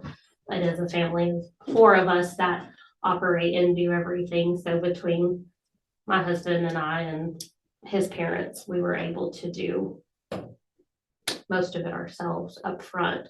Now we do have some loans later on, but my husband's favorite line right now when people come up and want our business now or say, oh, I'm sorry, I should have known, like it works, I'm sorry, I shouldn't have said that. And Lane's just like, get in line with everyone else. But we do support, I mean, we have gotten a lot out of the small business out of Texas Tech. Like they have helped us with marketing. I teach QuickBooks for them and they have some pretty amazing programs. It's just the SBDC, Small Business Development Group. There's one at Texas Tech and there's one at West Texas A&M too. And then the Farm Service Agency also, I've evaluated several loans like hydroponics and stuff like that, that the traditional baker will not lend to. So Yeah, they have a micro loan. they have program micro loan programs. That and are like 2-page They applications. call me and ask me to look at hydroponics or beekeeping. I'm like, I mean, Yeah. I'm happy, but I don't have a freaking clue. Right? And I have a BS radar that's very strong with farmers and ranchers that I have no idea with those guys. So that makes it hard, but they do have some good programs out there. That's a small business. SBDC, Small Business Development Group, one in, I think Charlton has one, WT has one, Texas Tech has one, most of them have it. And then the Farm Service Agency will do micro loans. And I don't know if anybody of y'all have gone to the Honey Creek Honey Farms over in Canyon. They did all that through the FSA because I evaluated that program. And there's a hydroponics that actually grows a lot of vegetables for like the organic grocery stores in town. They did that through the Farm Service Agency. So there's some resources out there, but they're not advertised. Thank you. How do you, your direct marketing, how do you reach those customers? What social media or what advertising? And how do you get rid of all the dang hamburger meat? That's a big That's a issue. good question with the hamburger meat, but far as like, so, I mean, like I said, people are gonna go to Walmart and United every day. Like you're gonna go there. Or when you're a mom and pop in a small business, like they are going to forget about you. So you have to keep it in their face every single day. And I like to thought that I had a good idea of social media when we first started this, and no, I had no idea. And a lot of it was just stuff that I learned along the way. I do all of our social media and marketing. We have a weekly email list too, that way, because an email, like whether you open it or not is on you, but it is in your inbox. Whereas Facebook, how many times do you hear, I never saw that? Well, the Facebook algorithm, I swear some days does not like small businesses. Like the algorithm and keeping those posts engaged, when someone says, if you could just like or comment on my post, it would mean the world. It really does to a small business because it does keep their post active in the feed. So we do a lot of Facebook and Instagram. Instagram is still a challenge for me, but Facebook, I always get excited of growing followers every day. Our email, and then it's just really a lot of word of mouth at this point too. But hamburger meat we tried probably 10 different sell pitches to get rid of ground beef. And they all ultimately came out to the same price, but getting in the buyer's head of what's the best deal is a challenge. Like we could do buy 4, get 1 free, or buy 9, get 1 free, or 20% off, or whatever it may be. We tried a million different ways and nothing stuck. But we finally did 5 pounds for $25, 5 for $25, and that has stuck. And do we have ground beef? Yes. Do we have a cooler full of ground beef all the time? No. So that has been ours. And now the conversation is like, do we go up? Do we stay with that? Because that's what we call our lead magnet. Someone that's never been in our store before, they come in. Oh, do you have that special of 5 pounds for $25? And then that's when you hope that they buy a bag of lettuce, or you buy the local honey that we carry, or whatever the other product you may be. And then that is what is keeping that person coming in regularly. And then you hope that they try other cuts as well. So you need some ground beef if you don't slaughter your own. I know the place. So where is your storefront? We're downtown, east of the square. And they are currently demoliting the sidewalk. It's a challenge to get there. So please support. I just want to come to your house for dinner. She always posts what she's fixed for dinner. Oh, I know, that's great. Sedona is quite the food snob. She doesn't eat much store-bought stuff now already. Shelley, we'll go back to you. I guess the second question was, what have you learned and what would you do differently if you had it to do over again? I think I just encourage everybody, just, there's always innovations and technology coming around. And I would encourage you to go ahead and try those, but it's okay to try them on a small scale. Till you see if it's effective for your operation. Surround yourself with great people that can encourage you, mentor you, help brainstorm through some difficulties or challenges you're facing. Always be willing to learn.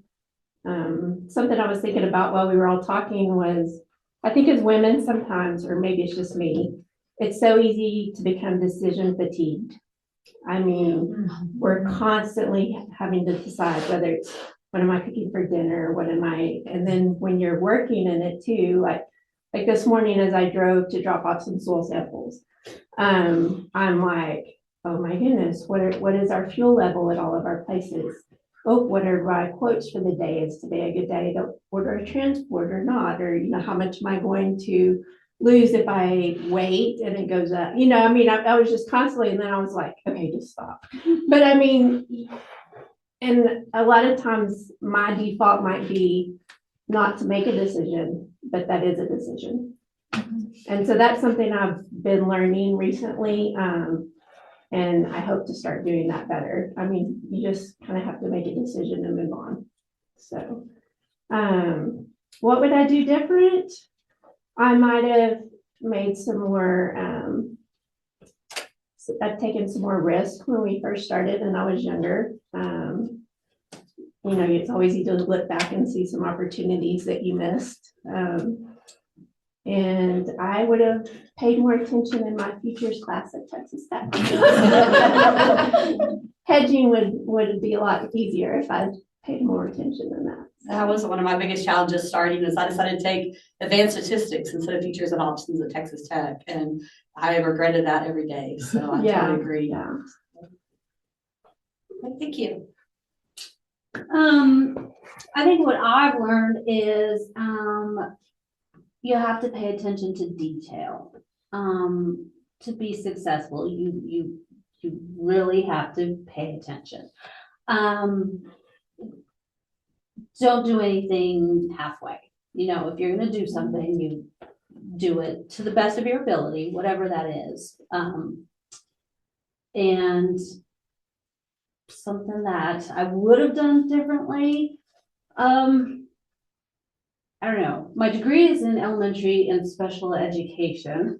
And so I knew the ranching portion, but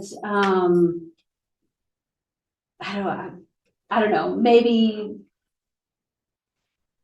taken some kind of agriculture classes. Been more involved in agriculture. I thought because I was raised on a ranch, I knew so much, but it's ranching, farming, grow yard, they're all so different. And so maybe a little more exposure to agriculture, more in depth. I should have paid attention to detail. But that's what I thought. So Christina, what would you encourage somebody from college age kids to us older ones? What would you encourage us to ask somebody to see their operation for us to learn more? If we were interested in learning about cattle, how would we go about doing that? Oh, I definitely. I think so. I think asking questions, asking people, surrounding yourself with smart people, good people. But yes, if you want to know something, you ask questions. We're always willing to have people come out, see our operation. When people think of grow yards, whatever, they think of cactus feeders, they think of big feeders, but there are small farmer feeders. Small meaning we're turning about 9,000 head a year in our operation, which it's a lot. It's a lot. But yeah, ask questions. What was your question? Basically, Shelley, you want to tell her the questions? She wrote it down. Lessons you've learned and something you would do differently. Another famous, what we always have is we pay a lot for our ignorant tax.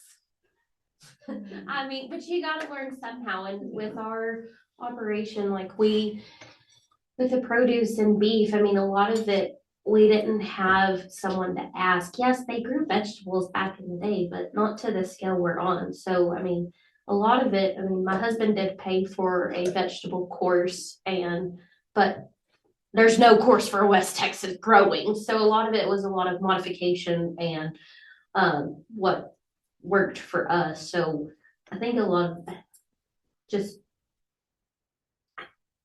changing or really maybe taking more courses, because if you have a failed cotton crop, yes, that's a whole season.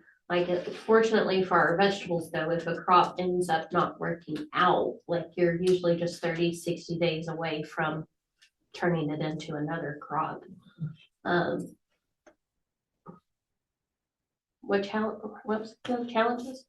Sorry, I'm sorry. What would you do differently? What would we do differently? There's a million things we would do different, but a lot of the things, that was the way it was supposed to work out. What would we do different?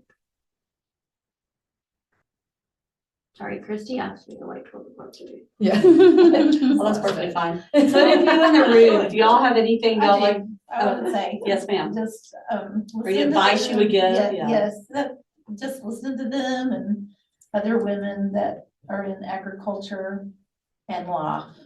Because women do law a lot with whatever business they're doing, and it's just don't be so hard on yourself. Absolutely. Don't take it so hard and be so serious.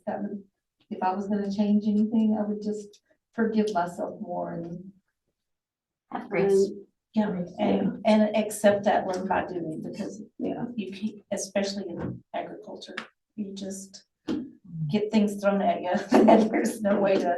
I mean, it may be a mistake, but honestly, is it if you're learning from it and you're doing better That's a and good way to look improving at it? it. Yeah. I mean, that's what we say, especially with employees, you gotta learn somehow. I think we beat ourselves up too much sometimes. We do. And, we go to bed feeling like we aren't meeting our expectations, but a lot of times it's our own, so.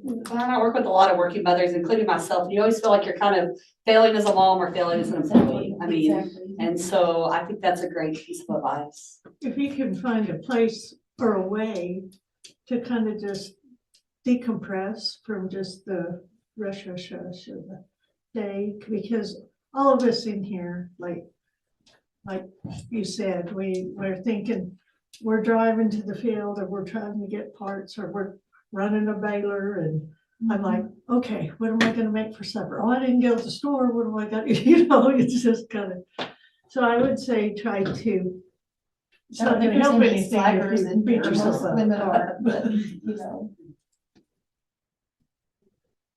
Anything else?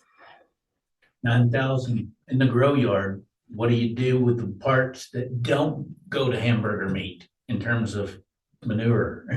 What are you doing with waste management plan? We spread it on our farms. Compost it, Mhm. really good.